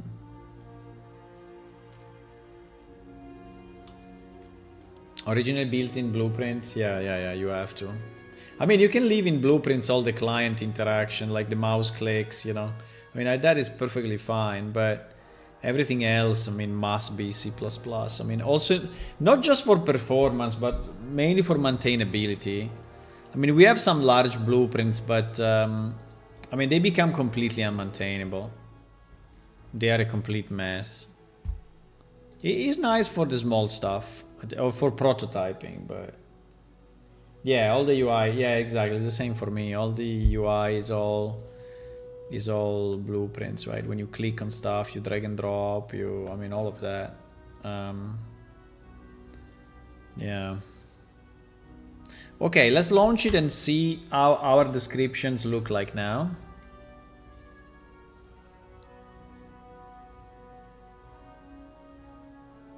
If it even works, but I guess it does.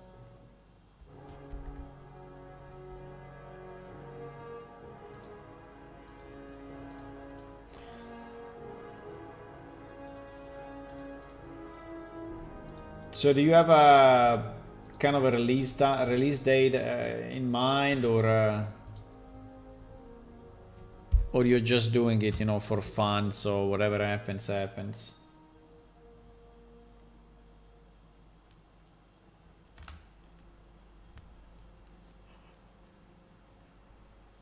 I'm recompiling.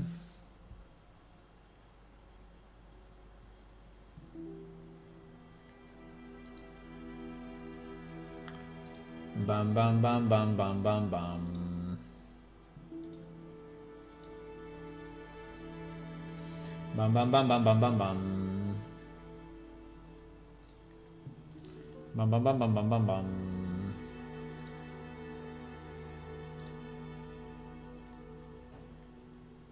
Is it recompiling? Yes or no?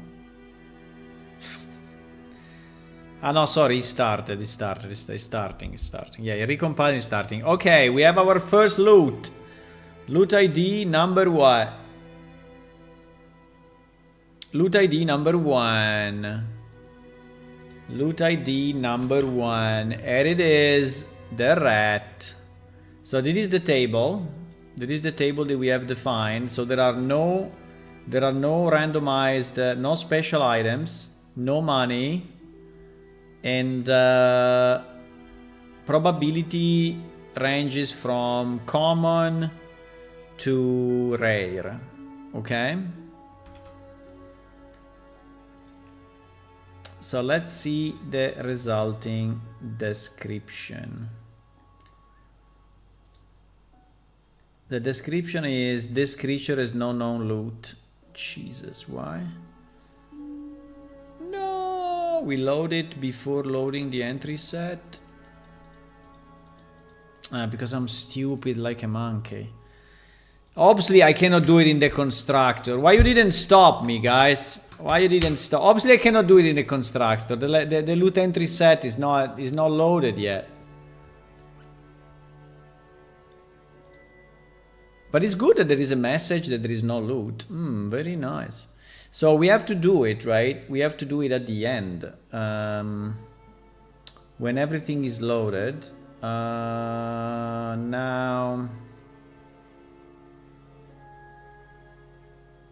Or there is another loop here. There is looping again on all the entries. Maybe we can do it here. Or... in theory, here is where we are switching to a new entry set. But you know what? I think I'm gonna do it at the, because this is still doing changes to the loot. So now load the loot ID for race info, as we need the loot info. Yeah, this is still doing some loading stuff. So I think it should be done at the end. So when build the description for the compendium. I think it should be done in the end. And we need to iterate what? We need to iterate all the...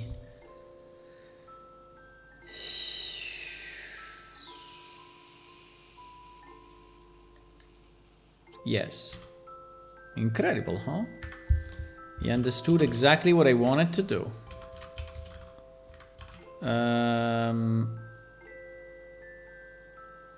Yes. Okay, give me the next line if you can. No, I cannot. Nearly though. Can we assign the description or no?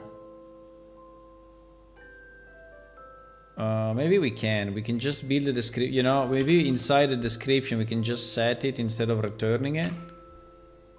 Maybe it is void and we just assign it at the end, because anyway we are inside the loot entry set. So yeah, let's do that.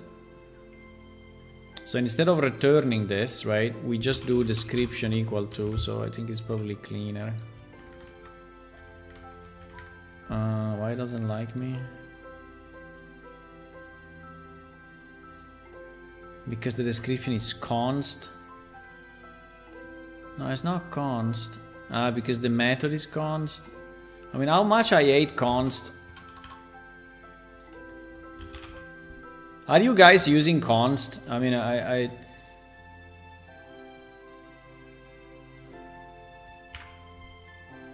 I'm always annoyed by const.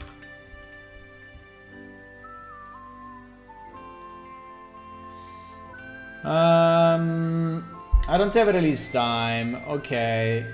No, wait, you said something before. Gameplay logic CPP, the shift I made was not really performance, but it was easier for me to use AI and build custom. Yeah, first of all, yeah, absolutely. Because you can read the code directly, and so it's much easier with AI to do stuff. Yeah, I agree. It's more a fun hobby. Okay, nice. You have a day job that keeps me with 2 kids. Maybe AI can do it though, because I mean you cannot do it with a day job and 2 kids. I tell you, it's impossible. But with AI, maybe you can. If the objective is an MMO, right? Because the problem is the content, right? The problem is generating the content. Or is it kind of a roguelike, you know, procedurally generated stuff, and then maybe yes, but otherwise the content is the killer.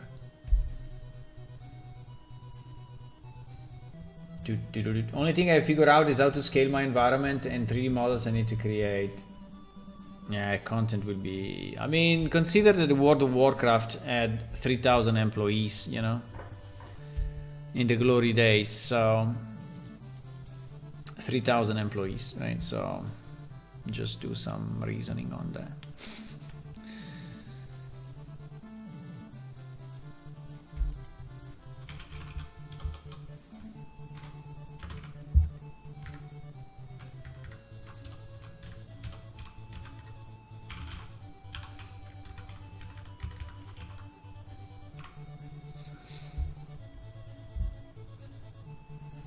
I think they had much less at launch. I mean, I don't know.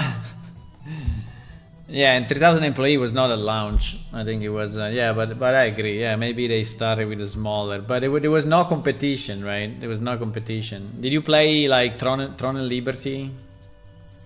So Throne and Liberty, you know, you can download it right now. It's a completely free MMO. I mean, they sell you stuff in game, but if you want, you can play it like for I don't know, easily 300 hours, right? Without paying anything, right? Without paying anything, so 0. And it's a great MMO. It's a great MMO. So how can you compete with that? So why someone should play your game or my game instead of Throne and Liberty? Considering that one is completely free, is 100 times better, and he has a user base, right? So it's actually the first M of MMO actually makes sense, right? So, but yes, if you do it as a hobby, it's like for me, right? I do it as a hobby. I don't care if there are 0 players, I do it anyway, right? So so it's fine. I would do it anyway, so.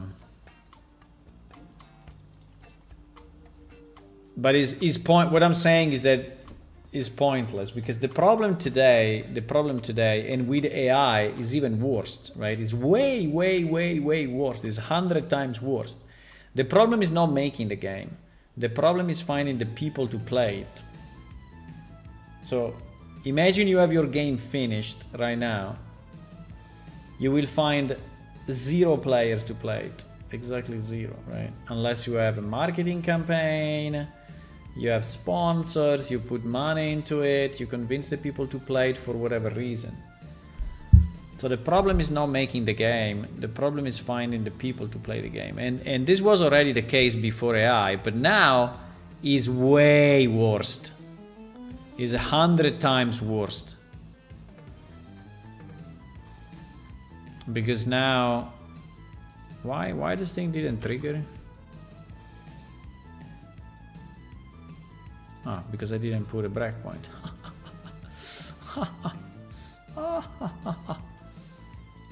Because now, I mean, it's not really true today, but it will be true in few months, right?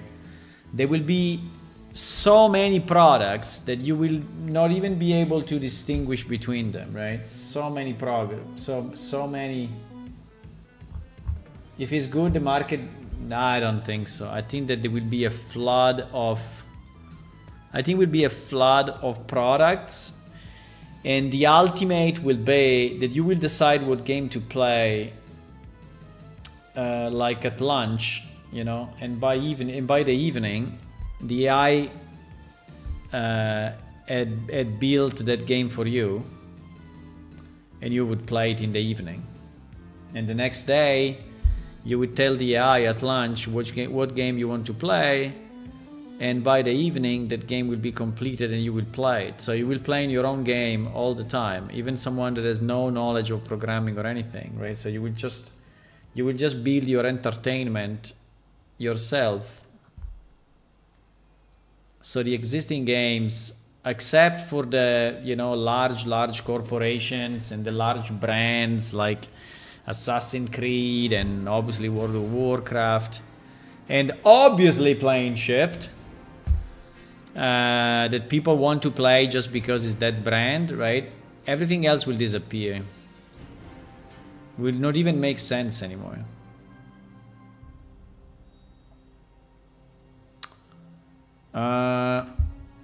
Anyway, that's just doesn't mean that he has to be that way, but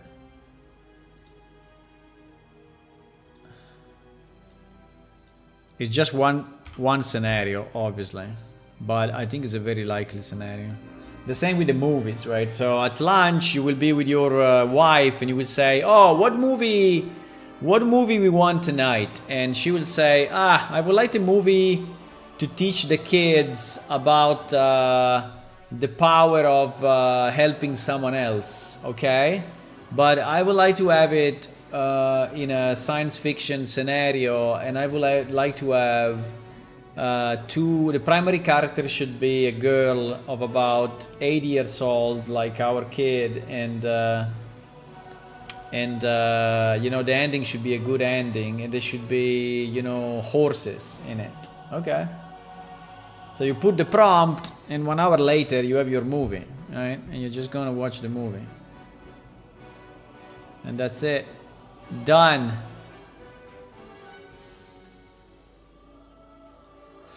Okay, normal items, rat eye rare, rat foot common, rat eye uncommon, rat meat very rare. Rat meat very rare. No. Very rare, no. Because we said that equal or less than 20. I think it should be less than 20, not equal or less. Not equal or less. Yeah, that is the problem. Less than 20 is very rare. Less than 30 is rare. Less than 40 is uncommon. Well, maybe this can be equal.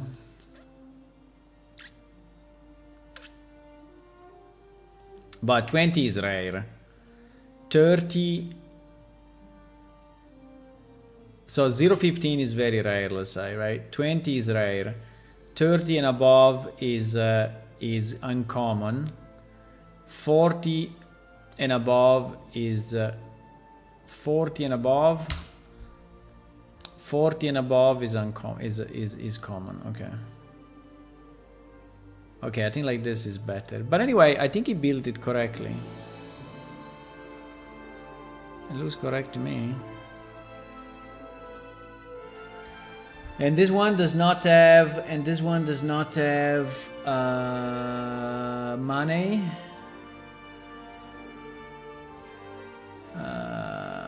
Can I copy this, please?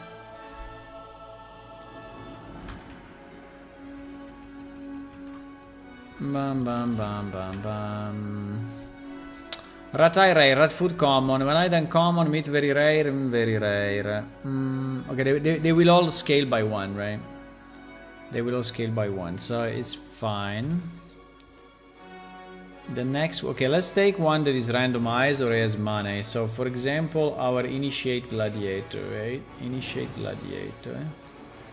Initiate gladiator says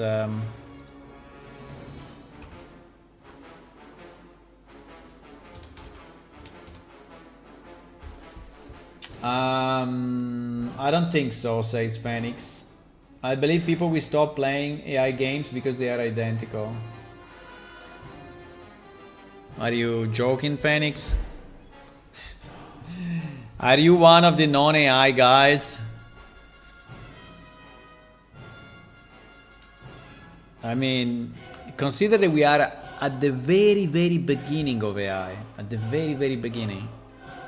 Very, very beginning. So what AI can do now is very, very little compared to what it will do in the future.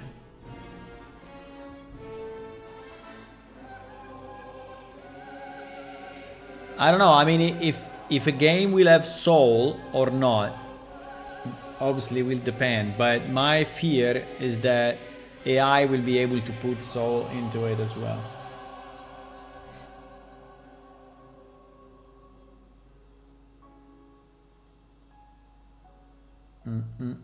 But for now it's too hard and stop the project to make full movies. Yeah, I think it would be like that.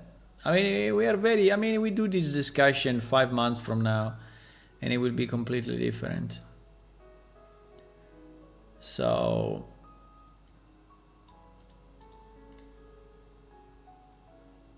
this one says leather boots very rare, leather gloves very rare. No, wait, let me recompile it a second. Otherwise, I'm reading something that I don't like because the percentages are wrong. Let me recompile it.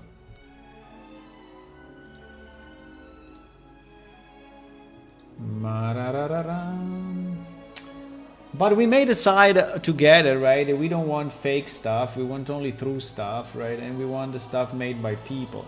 I understand that. Maybe we will decide it, but I think it's an unlikely scenario that people will say, we don't want AI, right? And so I'm gonna buy only products that are made without AI. The problem is that how to know, right? How do you know if a product is made with AI or not? You never know. I mean, you commission something to someone and I mean, or everyone is obliged to declare always. Like now on Steam, right? When I published Plane Shift on Steam, I had to say what I had. So Steam asked me what is made with AI and what is not made with AI, right? There is a special, yeah, you see, AI generated content disclosure. So this is what I wrote, right? The developer described their game. Use AI code generation like this. Some texture have been generated with AI tools, some NPC voices generated with AI, some icons have been generated with AI, right? But how do you know?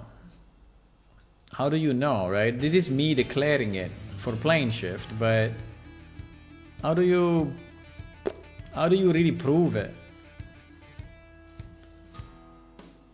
How do you really prove it? Oh, they say, oh, there are the watermarks for AI pictures. Yeah, but they already removed the watermarks, so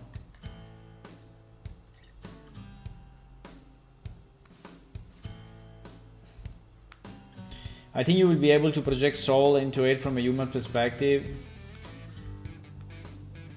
Yeah, I think I agree. I think I agree in the sense that you will use AI, but put some soul into it by making choices, right? So you ask the AI to produce a character, right? So you say, oh, I need a new character. So you say, I need a new character for a video game of, you know, the Hitman. Of the Hitman. He likes the Hitman video game, but he wants his main character to be different than the one in Hitman. It needs to have soul and character and a lot of special traits, right? Make an image of one, right? So, and you maybe do this 20 times. Oh fuck, he doesn't like Hitman because it's a sensible word. No, please. No, it doesn't. And maybe you do this 20 times and then you put some soul into it in the sense that you choose one. But I think the question is, will the 20 that are generated all without soul or not? So do you consider the 20 that are generated by the AI automatically? I think Phoenix, you are the one that doesn't like it, right? So do you consider the 20 that are generated by the AI automatically without soul because it's generated by the AI, right? So maybe the answer is yes. I don't like it. I don't know.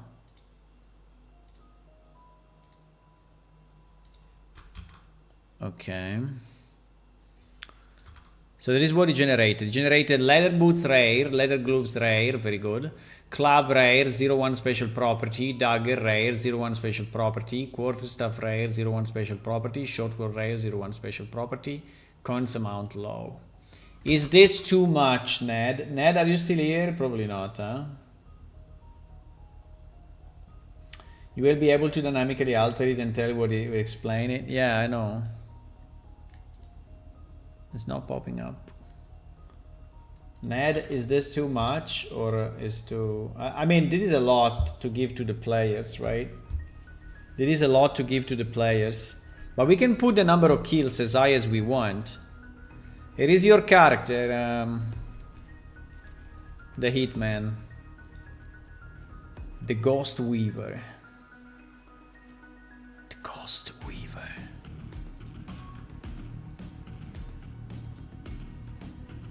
The Ghost Weaver. So he's master of impersonation, weapon of intelligence. He doesn't just kill targets, he erases them from the story. Oh wow! There is a plot twist here. He's capable to go back in time and remove a character from a story. He has a photographic memory, perfectly recalls all the faces, the places, the patterns and the routines. He has an adaptive personality, mimics speech, manners, handwriting, even micro expressions. He's a master of disguise with over 200, oh my god, 200 personas ready in his mind. And these are some of his identities. The professor, the diplomat, the technician. You know, he can transform himself in all of this. Play style highlight. Total freedom. Approach any mission anyway. Information is power. Gather intelligence. Preparation. Silent steps. His shoes are for absolute silence. Unique mechanic. Create craft opportunity. Manipulate and shift alliance. Erase. Delete footprint from the past. Bro, delete footprint from the past is an insane ability.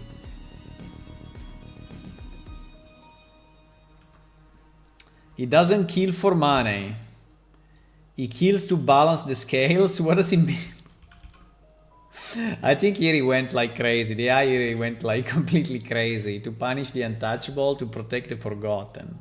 What do you mean to protect the forgotten? He's deleting stuff, so he's making them all forgettable, but I don't know. In a world built on lies, I am the correction, you know, Judge Dredd, I am the law. You also have the symbol now? Okay, so that is the character for your new game. Give me $1,000 because I created it for you. Oh, he also has core traits, by the way. He has core traits. Chameleon. Can flawlessly impersonate. Story Weaver. Can alter events, documents, and memories. It turns the environment into a weapon. He reads the people's emotions. And he's also a ghost. So he's able to move unseen, spelled wrongly by the way, and leaves no trace. He has a mirror tablet where he acts, records, and forgets identity. This character is fantastic, bro. This character is fantastic.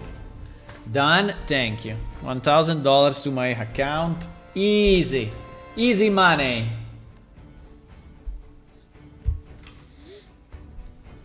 I mean, can you say that this has no soul? I don't know. I mean, it's not bad. It's not bad. It gave at least one very good idea. One very good idea. The ability to delete the past. It's a very good idea. Erase them from the story.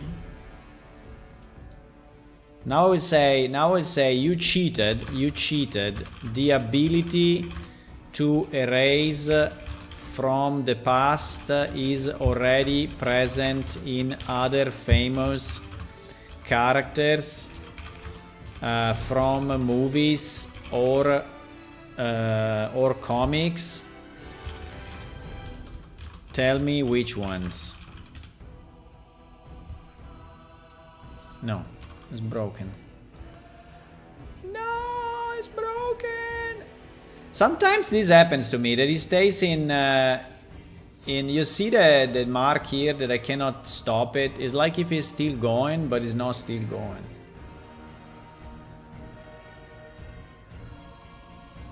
Oh, no, it's going. You cheated. The ability to erase from the past is already present in other famous characters, movies or comics. Tell me which ones. Tell me which ones. In reality, I have no idea if it's true, but I'm just being annoying with the AI. That's one idea in a second of hours and days of people to spend time making ideas. Yeah, exactly. But I created a lot for my MMO in a similar way, but I gave it more direction and blueprints. He's saying you are right, huh? You are right.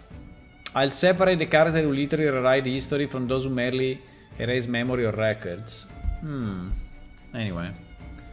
We should move on, my boys. Okay, it seems to me that the descriptions are good, huh? Unfortunately, Ned is gone, so we will never know if this is acceptable from the player perspective, but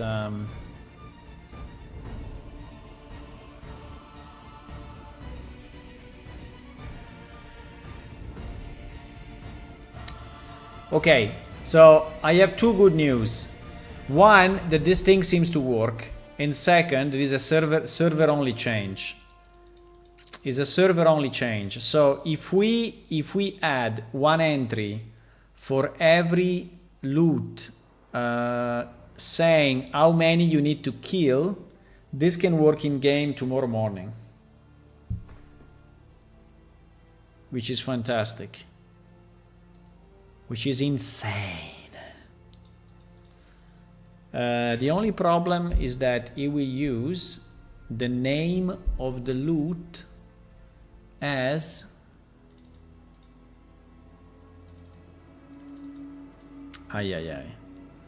and all our loot have loot in the name. So in the drop down you will see one-eyed rat loot, right? Which is not really great. I think we should rename them all, removing loot. How do we rename them all, removing loot? We deleted the last 5 characters from every... Well, depends. Depends. There are a few, huh? Marvel, the TVA, He Who Remains, can eliminate entire timelines and expel individuals from history through they have never existed. Wow, I didn't know. His name Kang from Marvel. Do you know this guy? Is this guy?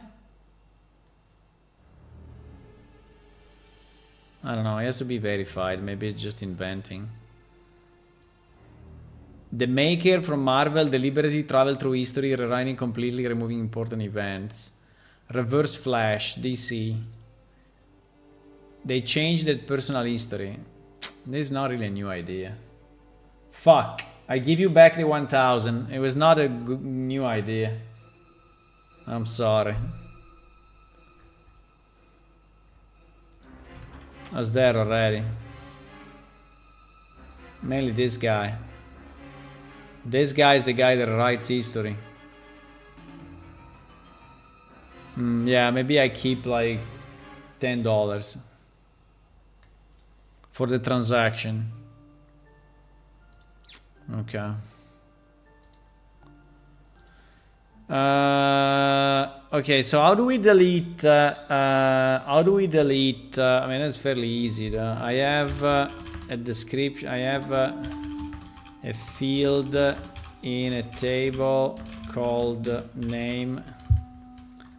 Called actually, it's not called. It's called loot rule details. No, it's called loot rules. What is it called? It's called loot rules.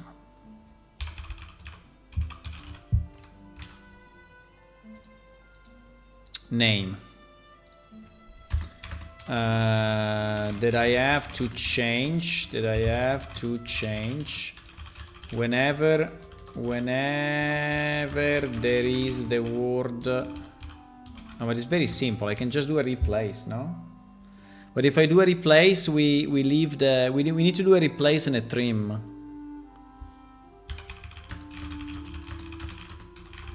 At the end of the name, I have to remove it and remove also the trailing space. I need a SQL command for that. I think you could just replace, and then I think there is also a trim. I think replace and trim does it.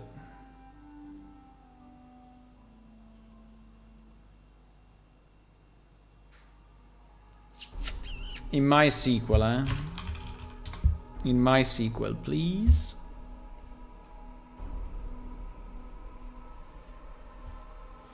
To let the LLM make new ideas is stupid things to do? Maybe. You know what is the problem, Phoenix? That this is a great character, by the way.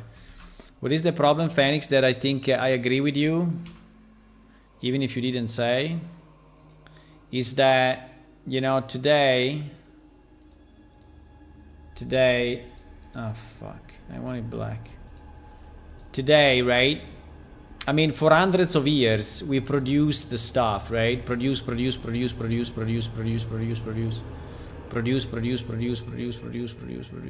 right? And now the AI is reading all the stuff that we produce, right?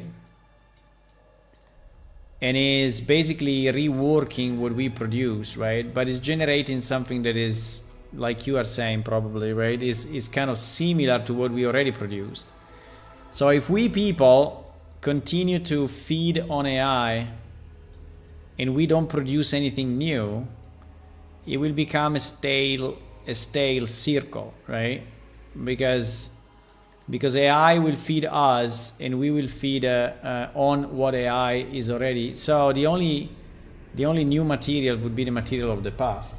That is why we need new people to produce new stuff, which is different, right? So that AI can actually feed on it, right? And we move to another cycle. Otherwise, we are stuck in a loop of AI giving us stuff that we already know. I mean, that we don't really know because it's made by other people on the other side of the world, but so we absolutely need new people that produce new stuff.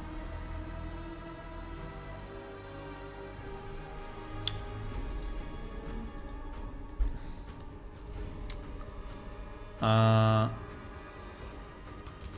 think you can produce new stuff with heaven. Nah, that I don't know. I think yes and no, but I think true innovation is hard for AI at the moment. I think true innovation is very hard for AI at the moment. Because you see, that idea looked fantastic to me, but it was actually not a new idea at all. Not a new idea at all.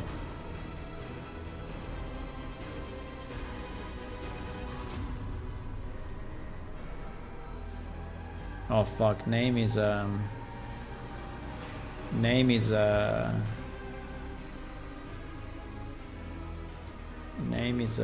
it's impossible, no? Doesn't like it. Why doesn't like it?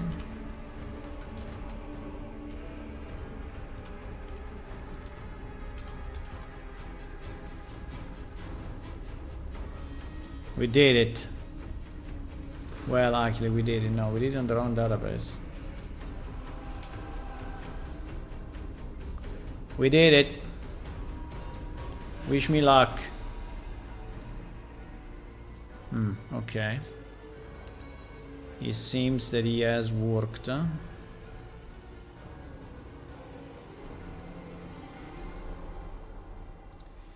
It seems that he has worked as okay, so that is a very good query. So we need to use exactly this one in production, okay?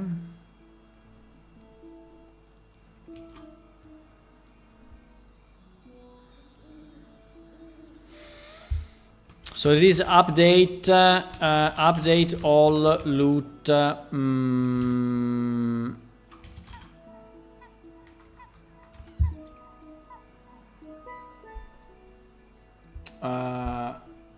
creating something new is against the idea of generative AI. Is actually not.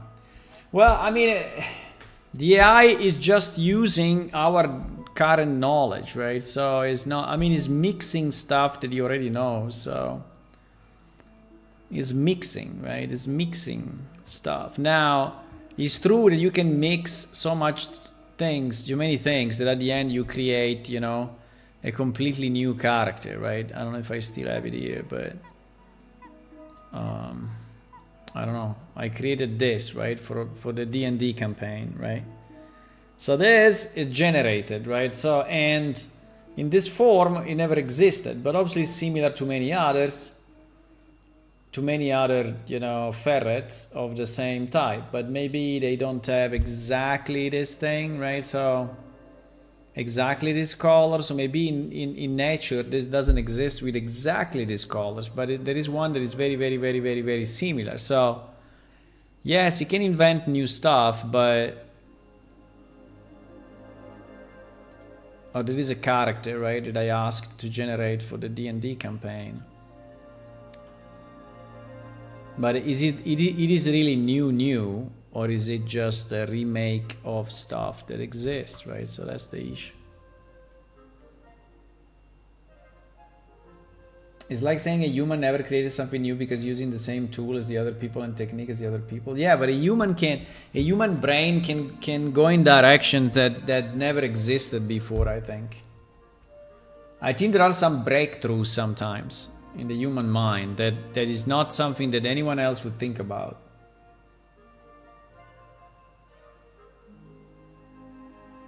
And Jean de Potrine also arrived to you, Marcelo? Oh my god, these guys are fucking everywhere, right? These guys are everywhere in this period, yeah. Yeah, the Engine de Poitrine. Hula should know them because they are French. No, they're not French. They are Canadian. They're French Canadians, right?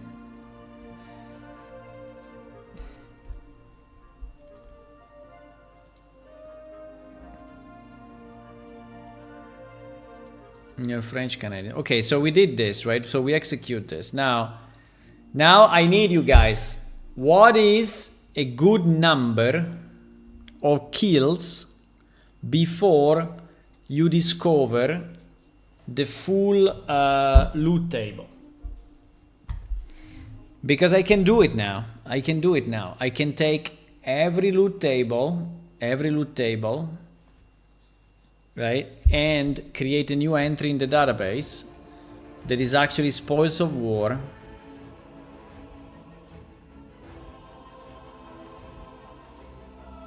The problem is that I have to generate, in theory, more than that, because I have to generate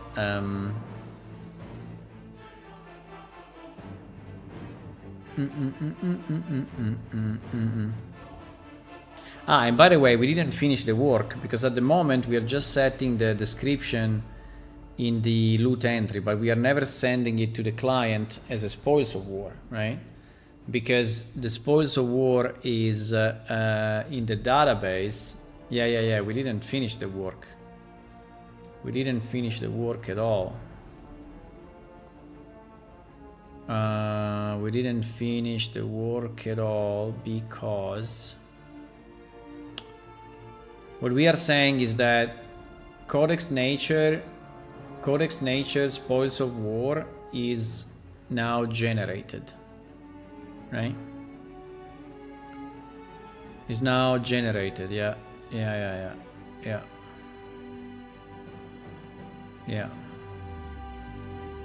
Codex Nature spoils, so this description, right?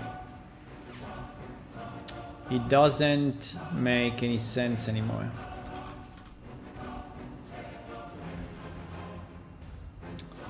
But how do I don't even remember how. Oh wow. We don't. Oh shit. We don't. Okay. So we need a marker, we need a special marker there, or we just check for spoils. I think we should just check for spoils and fuck it. A nice art coding, a nice and happy art coding. And that's it.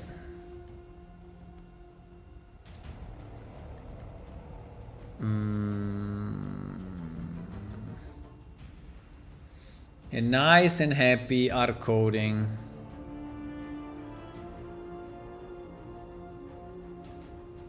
So we should have a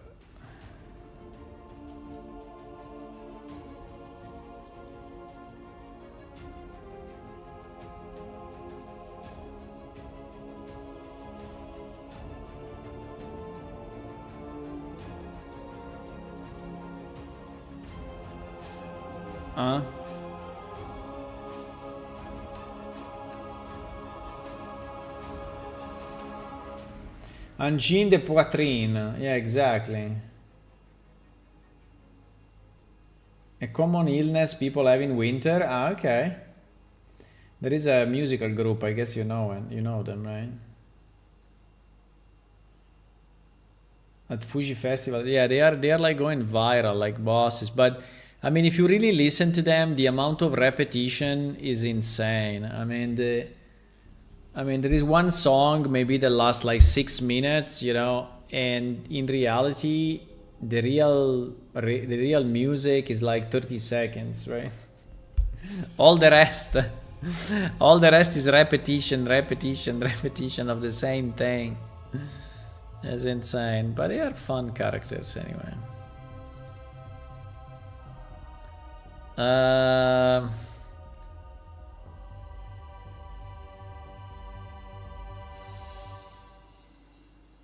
Codex item description.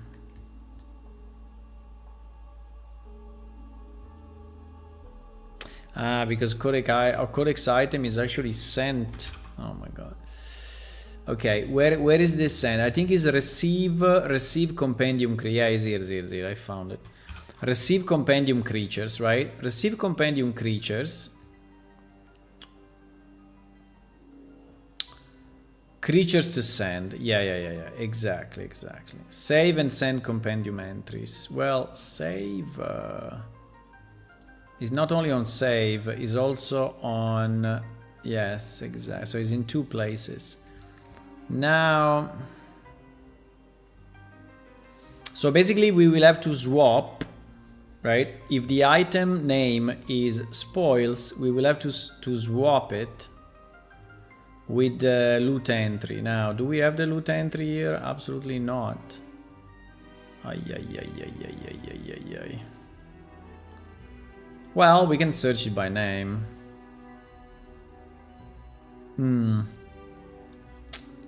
We can search it by name.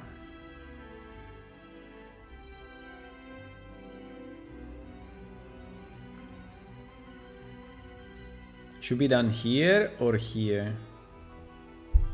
It should be done. It should be done here.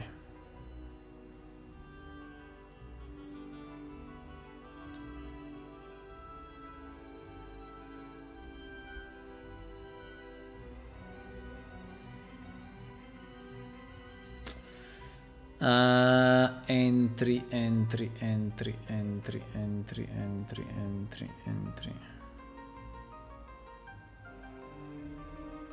Entry.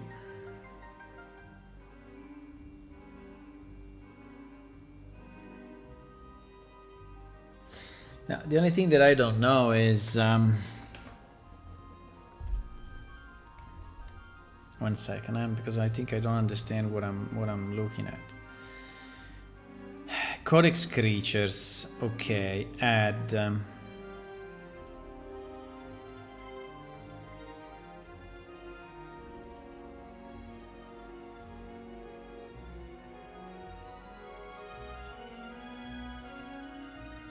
Ah, he's here.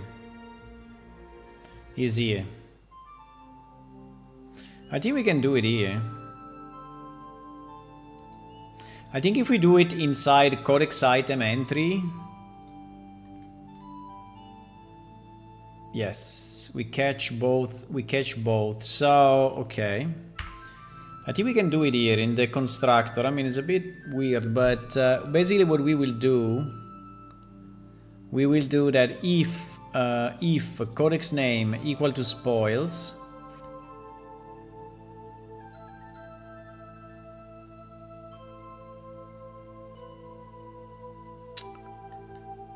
if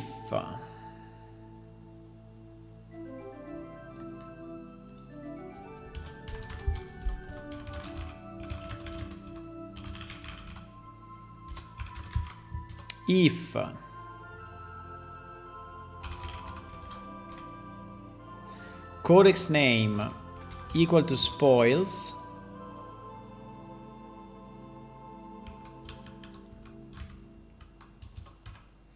can we do an ignore case just to be sure that we don't do anything stupid?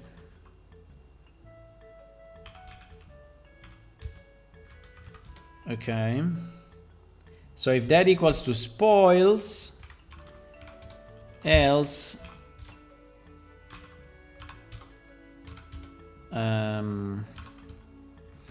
so if equal to spoils, what do we have to do? We have to take the description from the loot entry that has the same name. So we need to go to cache manager or to spawn manager. Probably spawn manager. And we need to get the loot entry by...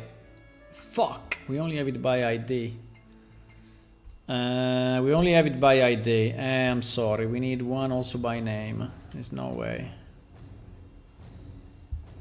Checking by name is kind of annoying though. Shit!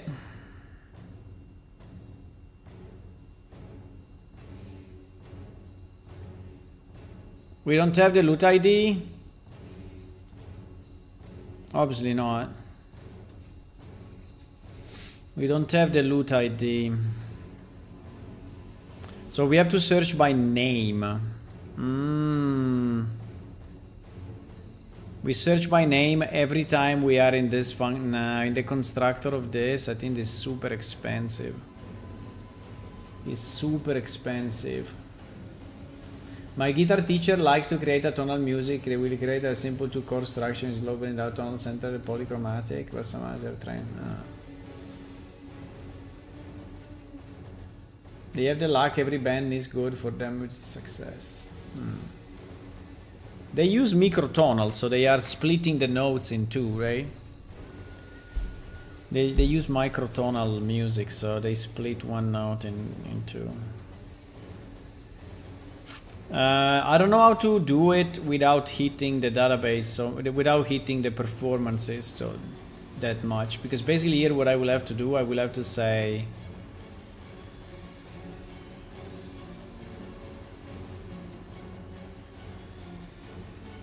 can we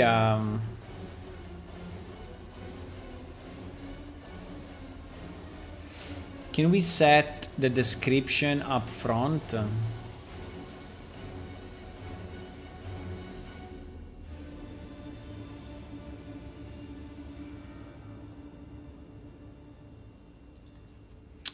Wait, maybe we can do it in another way.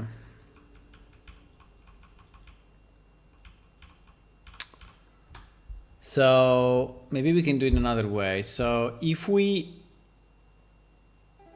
is this element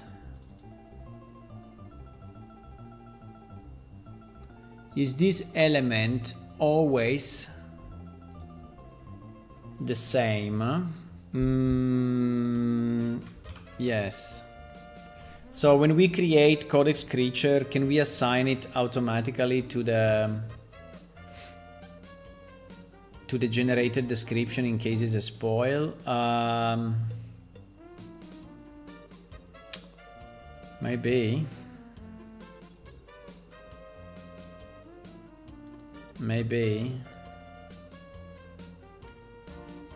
I just don't know where the hell is that, but it's somewhere. It's definitely somewhere.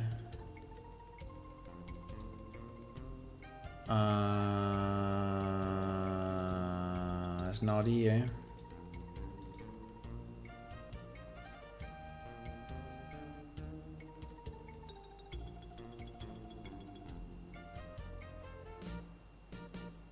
Is here.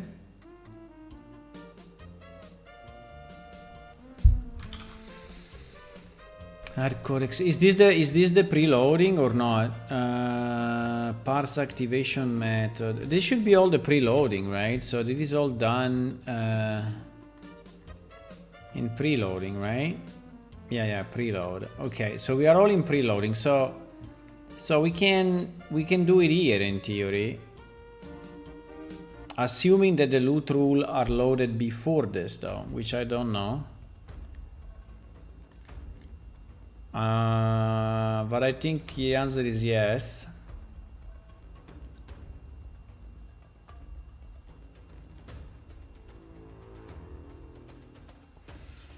So when we are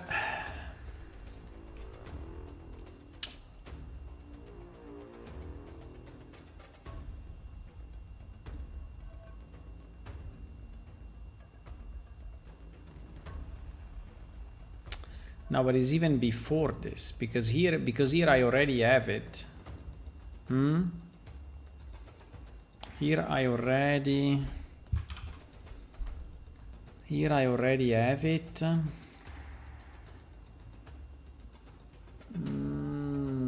Electronic music is in loops and no repetition is no music. So introduce two strange things, microtonal, but keep repetition in groovy riff. No, I think it's nice. I think I like them, but if you analyze it for a second, you know, you see the amount of repetition, and you are asking yourself why I'm listening to this. But it's definitely catchy, right? So it's nice to hear. It's definitely nice to hear. I'm not saying no. I'm just saying that it's super repeated to the infinity.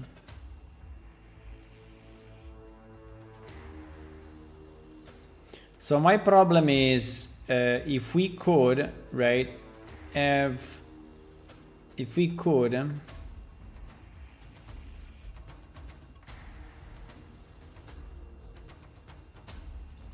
exactly here,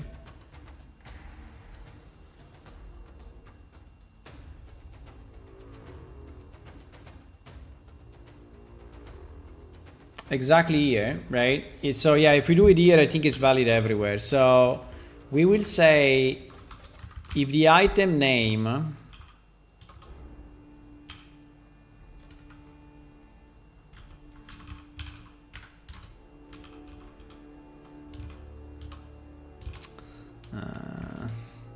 if the item name is that, right?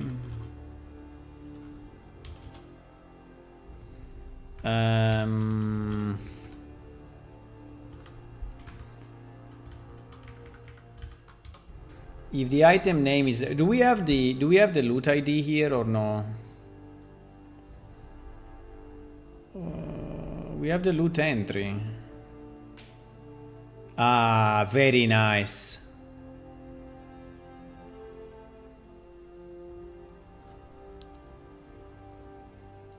We have the loot entry directly. Really? What? No, I mean the loot entry.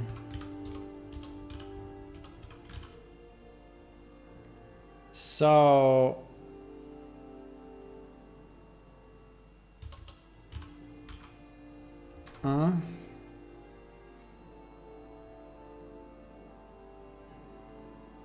yes. Yes, the loot entry set. Yes, I need a description. Cannot get it because is inaccessible. Jeez. How annoying can you be?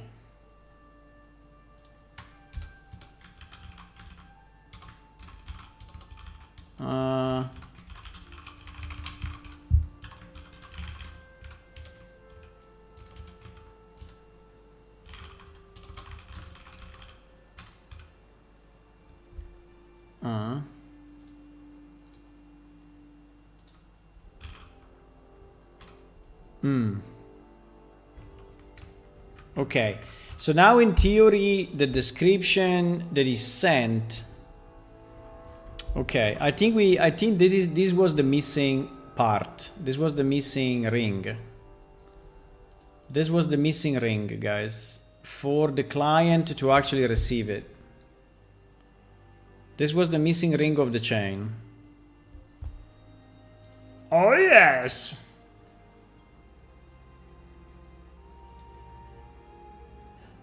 Angine de poitrine, eh?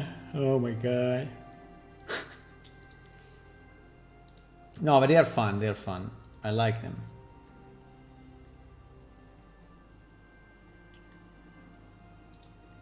They are very fun. They are very fun and I like them. It's just a bit too much repetition, but I like them.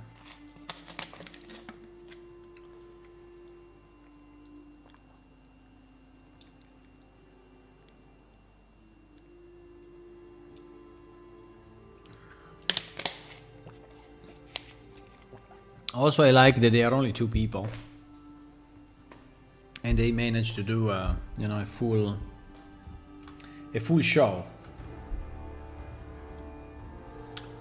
2 people. By the way, there is another tournament in our card game starting in few hours because they are auto-generated. But none of you have access to it because it's a super secret project. So you will not be able to participate to the event. No.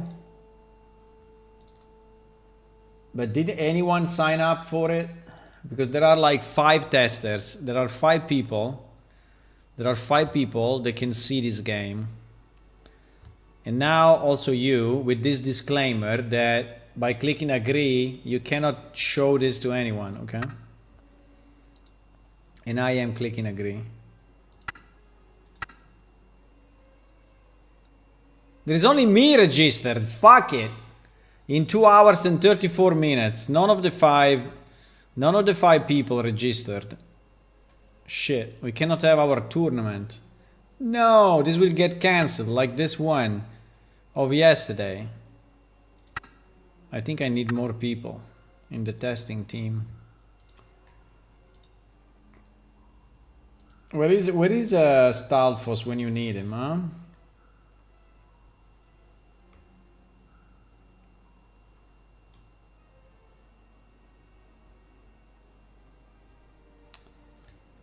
Down, da da da da da da down.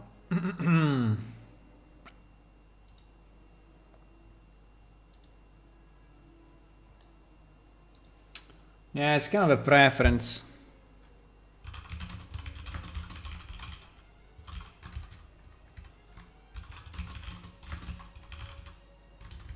Could be a setting, maybe. But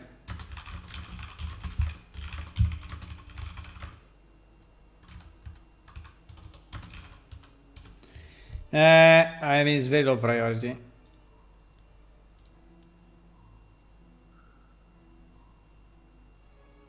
I bring it up because of the I team. What is new? A lot of popular music buzzed me for a year. It was Beatles, Bob Dylan, Frank Zappa. Then Drum Machine, Infinite Loops happened. The Beatles bored you? What do you mean?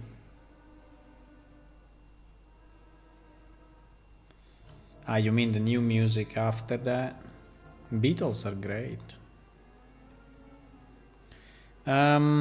Okay, let's see if this works, right? If all the stuff that we did actually made sense. So what I want to see our new text in the spoils of war of the creature that we already killed 3 times. And then the question is, how many times you will have to kill the monsters to actually how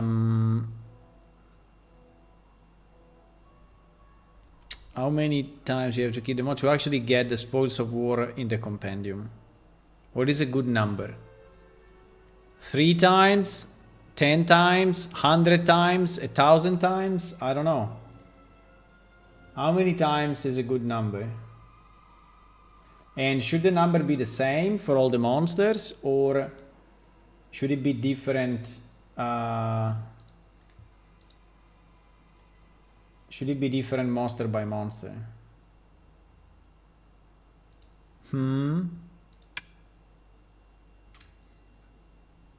I have all these questions that you should help me to answer. You should help me to answer.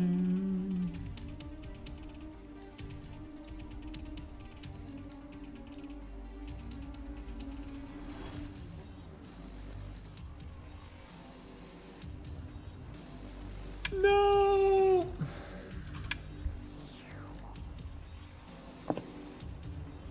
Ah, we go here? No, no, no, no. No, no, no, wait. We cannot go here. We have to go there. We have to go there.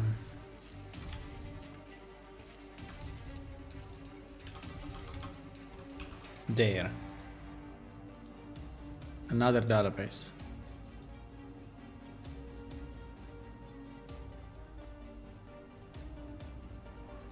And we will use Rumash.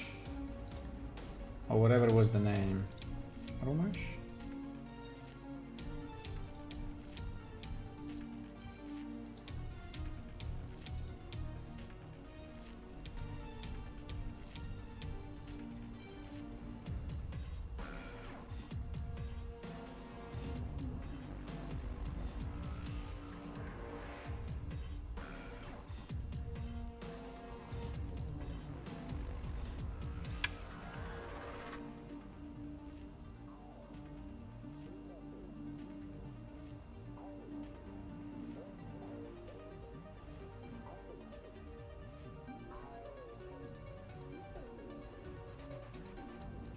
Waiting.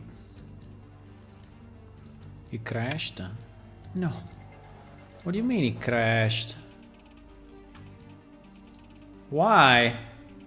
Preload compendium F string GG. Cache manager 45 something. Exactly here.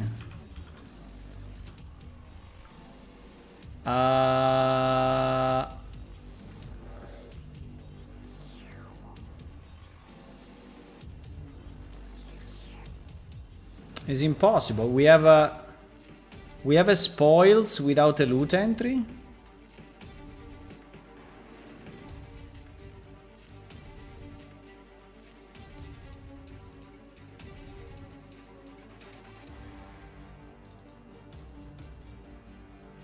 we have spoils.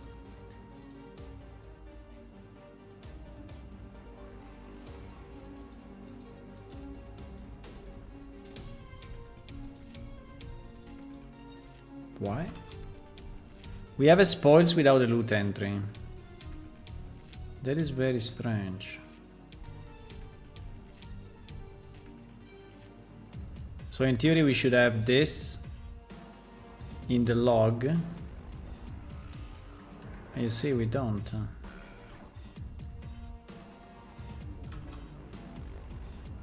Okay, we will debug it, I guess, but it's kind of strange.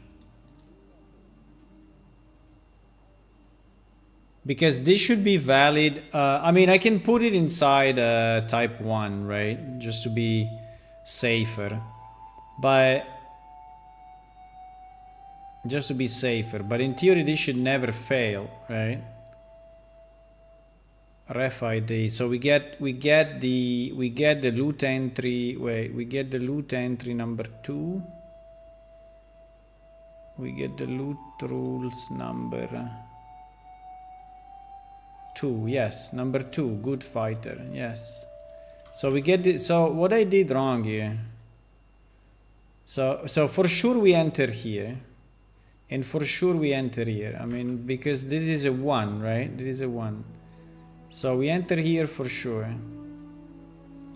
Is there another spoils in this list? No, there is no other spoils. The only spoils is this one, right? So we enter here, we find the loot entry, we set the loot entry because we don't get this message. So the loot entry is valid, right? Then we go here, we check if the item name equals to spoils, and it does.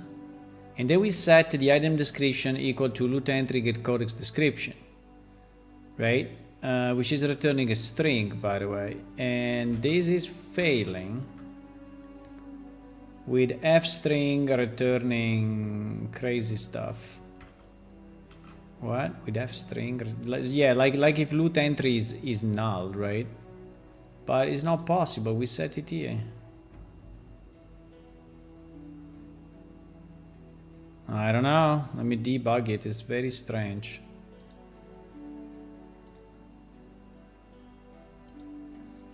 Or there is another spoil somewhere. Because yes, if there is a spoil, there is... Ah, it's this one. Okay, just above. Okay, it's just above. Is this one, is this one, is this one. Is this one with 2? Because this cannot be 2. This must be 1. So just to be safer, then what do? We yeah, but we should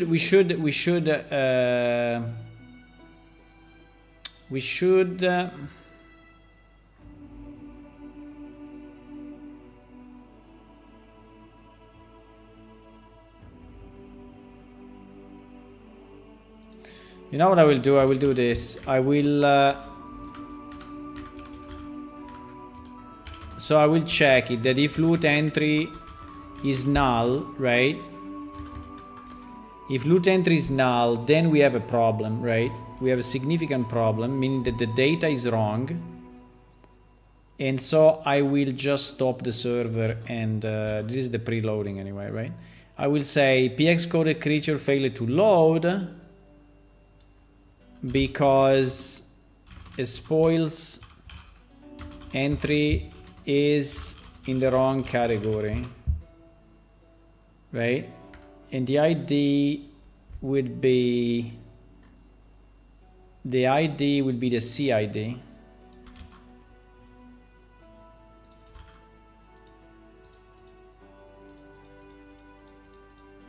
And we exit. Otherwise we continue, right? So yes, and the error is that this thing is actually set on 2 instead of being set on 1, right?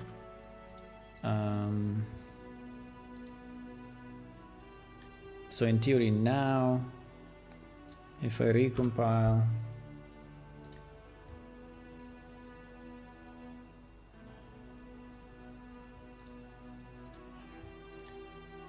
if I recompile,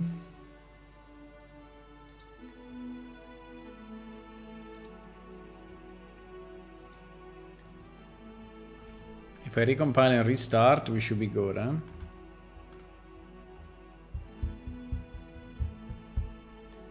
Yeah, there are things that take time, my boys. This thing is taking time. I don't know why.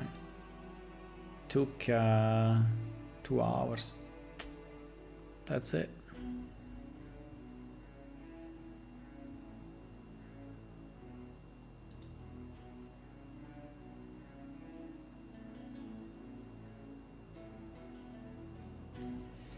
Pam pam pam pam pam pam pam.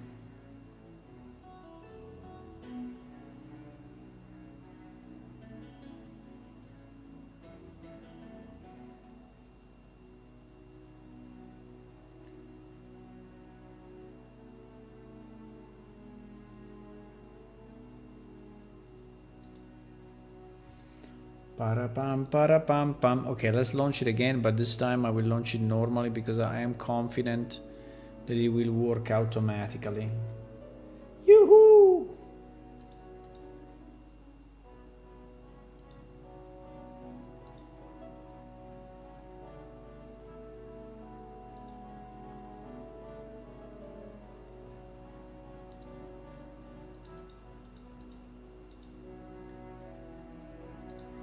Yoo-hoo!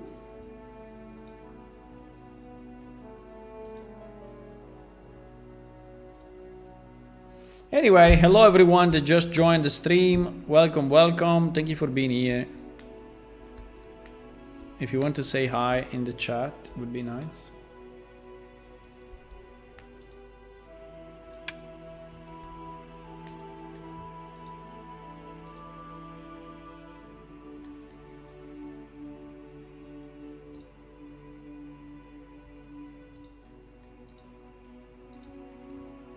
Would be nice.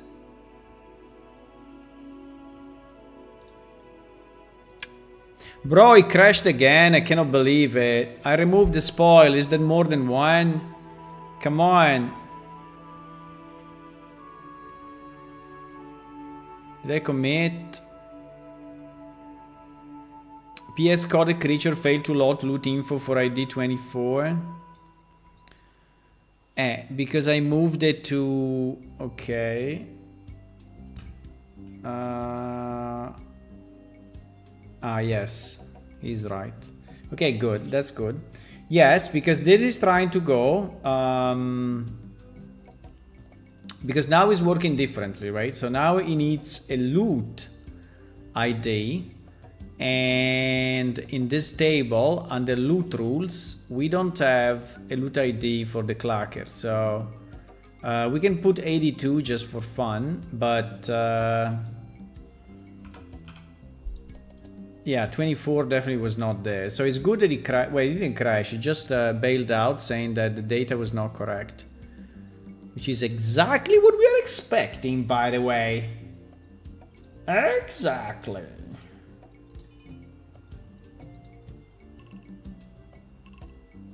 Exactly what we are expecting.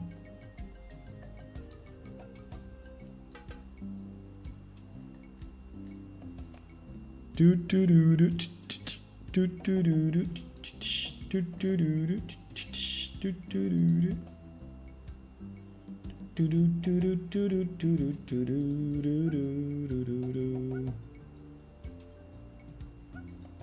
do. I mean, I'm not sure I really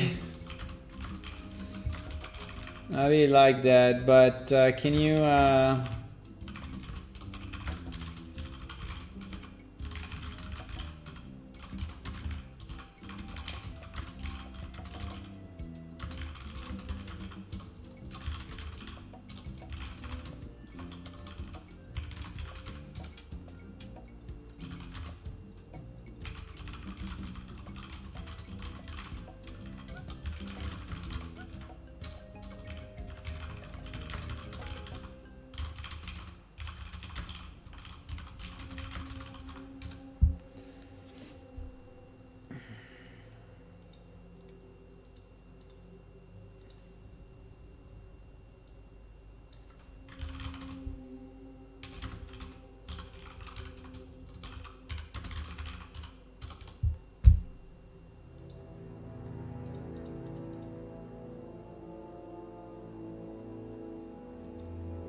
Okay, let's go.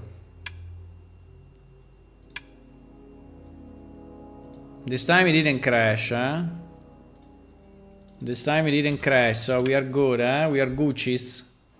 We are good, my boys. Okay, let's see if not only we generated the description, but also now we are sending it properly to the compendium, right?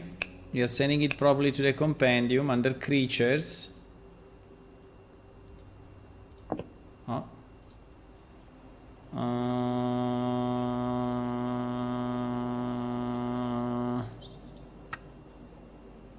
It was this guy, right?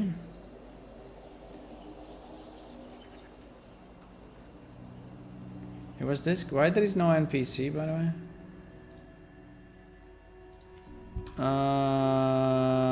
Was not this guy? Ah, well, there is no NPC because I not a populate. Okay, that's fine. But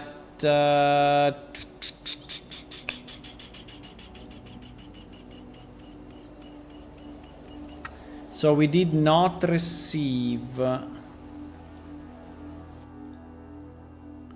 I was this guy for sure.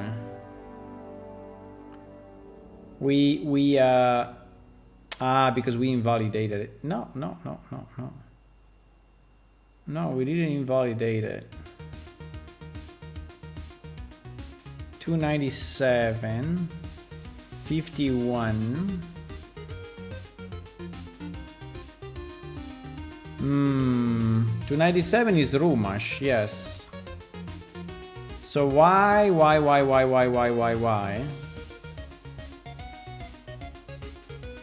Why we are, huh?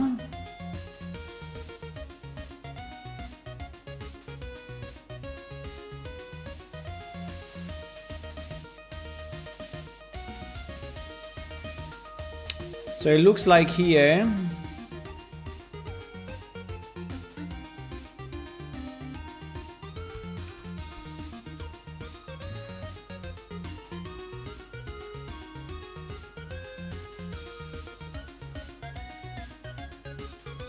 No, it seems that like here we don't have the proper data sent to the client. If you ask me why, I have no idea, but because in theory that from the database, right, that discovery has been completed by him, right? So he has knowledge type 1, child table 51,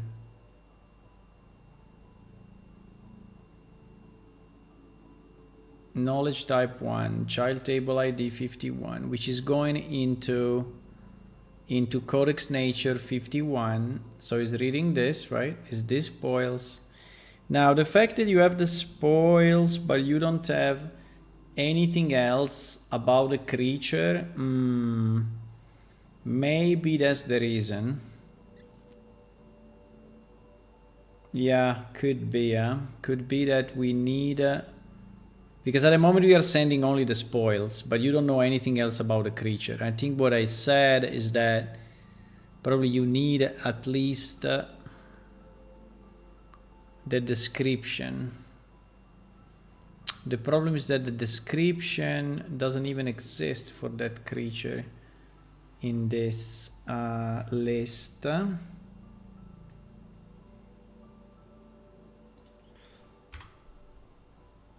So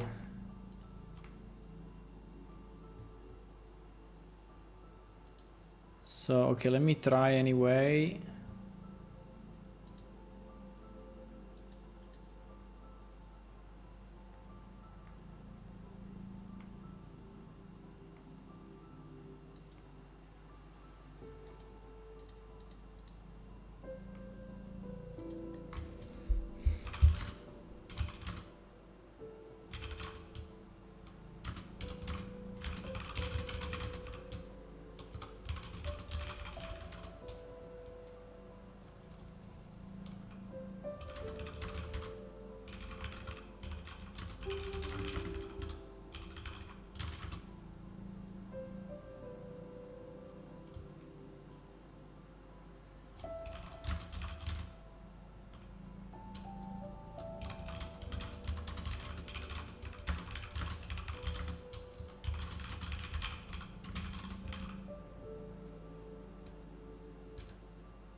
Okay, so now we're in debug mode. We should receive that. We should break, right, when this guy enters.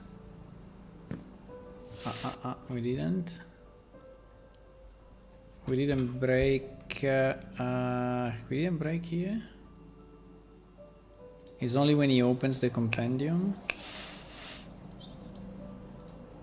Oh, what the fuck?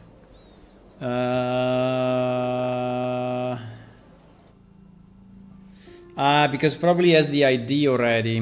Yeah, because there is a caching mechanism actually. There is a caching mechanism where we are sending the ID. If you already have the ID, yeah. Okay, let me do it again. I think that this is the, so we probably already have on the client that particular ID. And this is why it's not sending it again. We can clean up the cache anyway.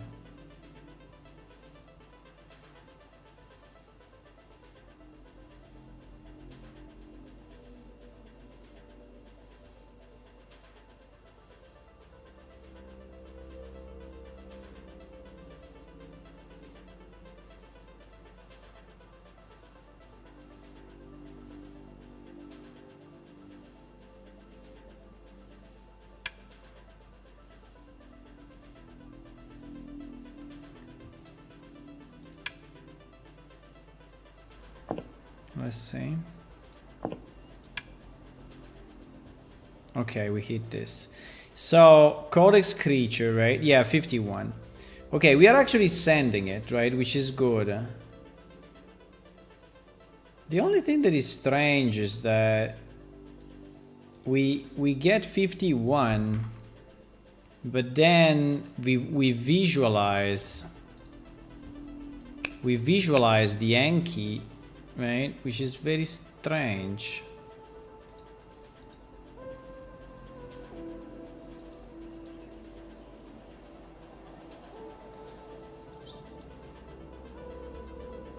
That I don't understand too much, right? So why that is kind of weird actually. So in theory my character only has this knowledge, nothing else, right? So I think that the Enki may be showing up because it's a default that I got from the character creation. Yeah, that could be. So the fact that this is not showing at the moment is probably because I'm missing the basic description, right? So this creature does not have... Okay, so let's add the description in addition to the spoils. And okay. Okay, let's add at the minimum the description. So we add a new line. Yeah, all this work on data, right? Now we need to do all this work on data pretty much, because I think the functionality kind of works, but so this would be item type 1, ref ID,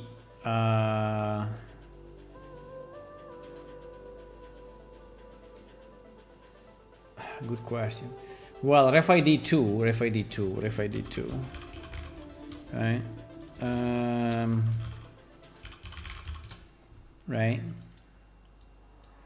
and here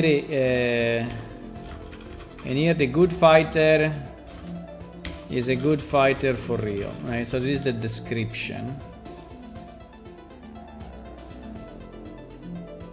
This is the description. Now, do we need a habitat ecology? I think the description is probably enough. So if we say now that our guy also has 52,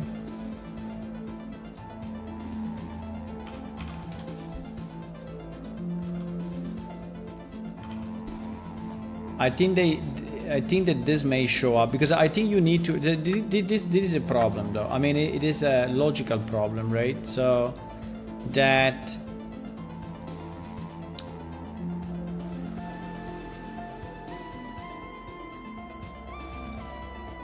we need to have the description piece to actually show the spoils.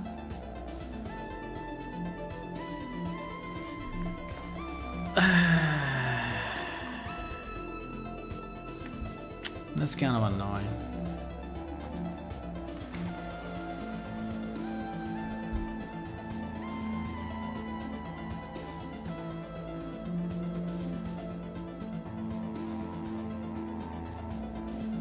I don't know if I like the logic only for the creatures. Only for the creatures. Because it means that you get some data, but you cannot see it until you have. I don't know. Maybe we should unlock the description. What did we say? Wait. What did we say for the creatures? Is it the same? Let me see 1 second. Because now we have the functionality, but we have to put it together. That's the thing. We have to put it together, right? We have to put it together. So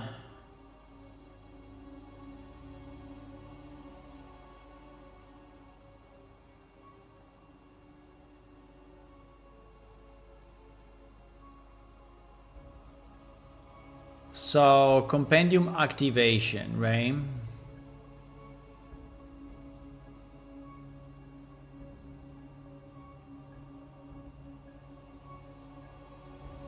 So you will have to study the creature from distance.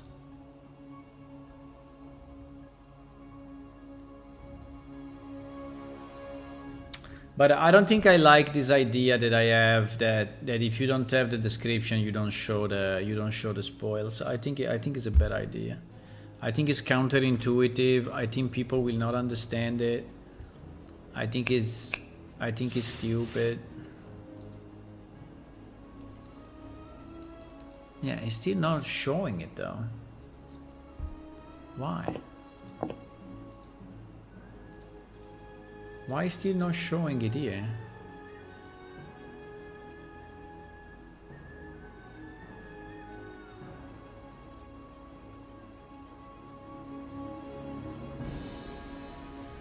Fuck.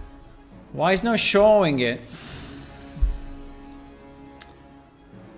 The problem is that I have to go now, guys, but I think we are very close because all the server side works. There is still a problem on the description not kicking in, and I don't understand why. I can do one last simple test, which is just to clean up the cache, right? Because there is a cache. There is a cache in save games compendium. Yes, if I delete this.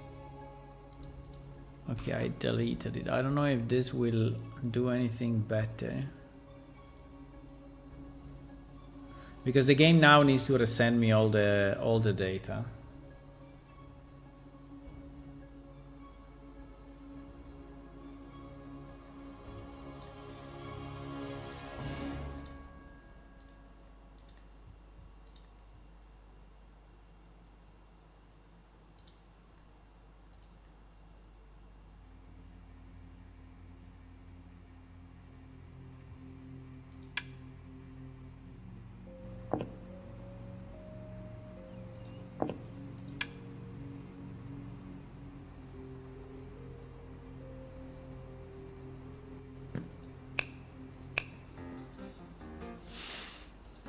Now we sent it out.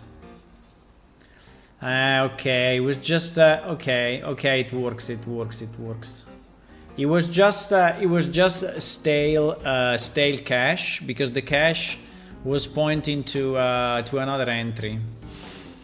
Yeah, it was just a okay. Let me see. Wait. Okay, now let me delete the cache again, and let me put only the spoils of war. Yes, but I think it works, huh? I think it actually works then. Okay, fantastic. It was only the cache. But I want to have the spoils of war only without the description, right? And see if this still works or not.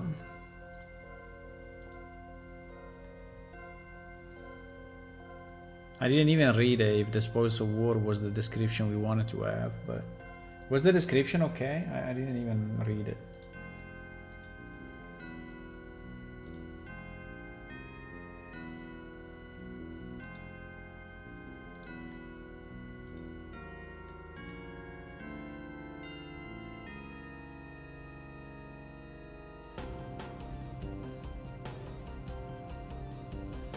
I didn't even read it.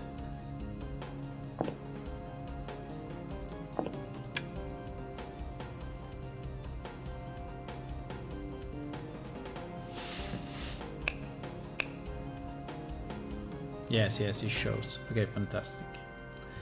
You see, now we will have to probably redo this window because this window is pretty bad. I mean, layout wise and. But anyway, yes, it's showing the good fighter, which is our example, right? And here at the bottom in the spoils, I don't know if you can see it well because it's probably on top of, you are walking on top of it. But here we have spoils, special items, battle axe, common 03 special properties, coins, low amount, right? And we have no normal items in this loot. Yeah, probably we don't. Because it's a dummy database and good fighter is number 2. Let me see the loot details of number 2. Yes, is only one item. Yeah, exactly. Is only one item with maximum 3 modifiers and low amount of money. Fantastic. Okay guys, it works. Now the next step is to basically assign to all the creatures a value that you will a value of kills, right, that actually triggers this. We can do it for all the creatures. What is a good amount? I don't know. I mean, for sure it's not 3. I don't know if it's between, I don't know how many, so I need a number of the creatures that you need to kill, right? Creatures you need to kill to actually get in the compendium the spoils of war description that tells you exactly what is the loot that you get when you kill it, right? Anyway, you are not answering, so I'm gonna go. Bye bye. Thank you for watching, and if you want to click follow on Twitch, subscribe on YouTube, that's always a good idea. Also, our game is released. You can download it from our website or from Steam, and I will see you tomorrow evening, 9:30 p.m. European time as usual. And bye bye. Have a good night.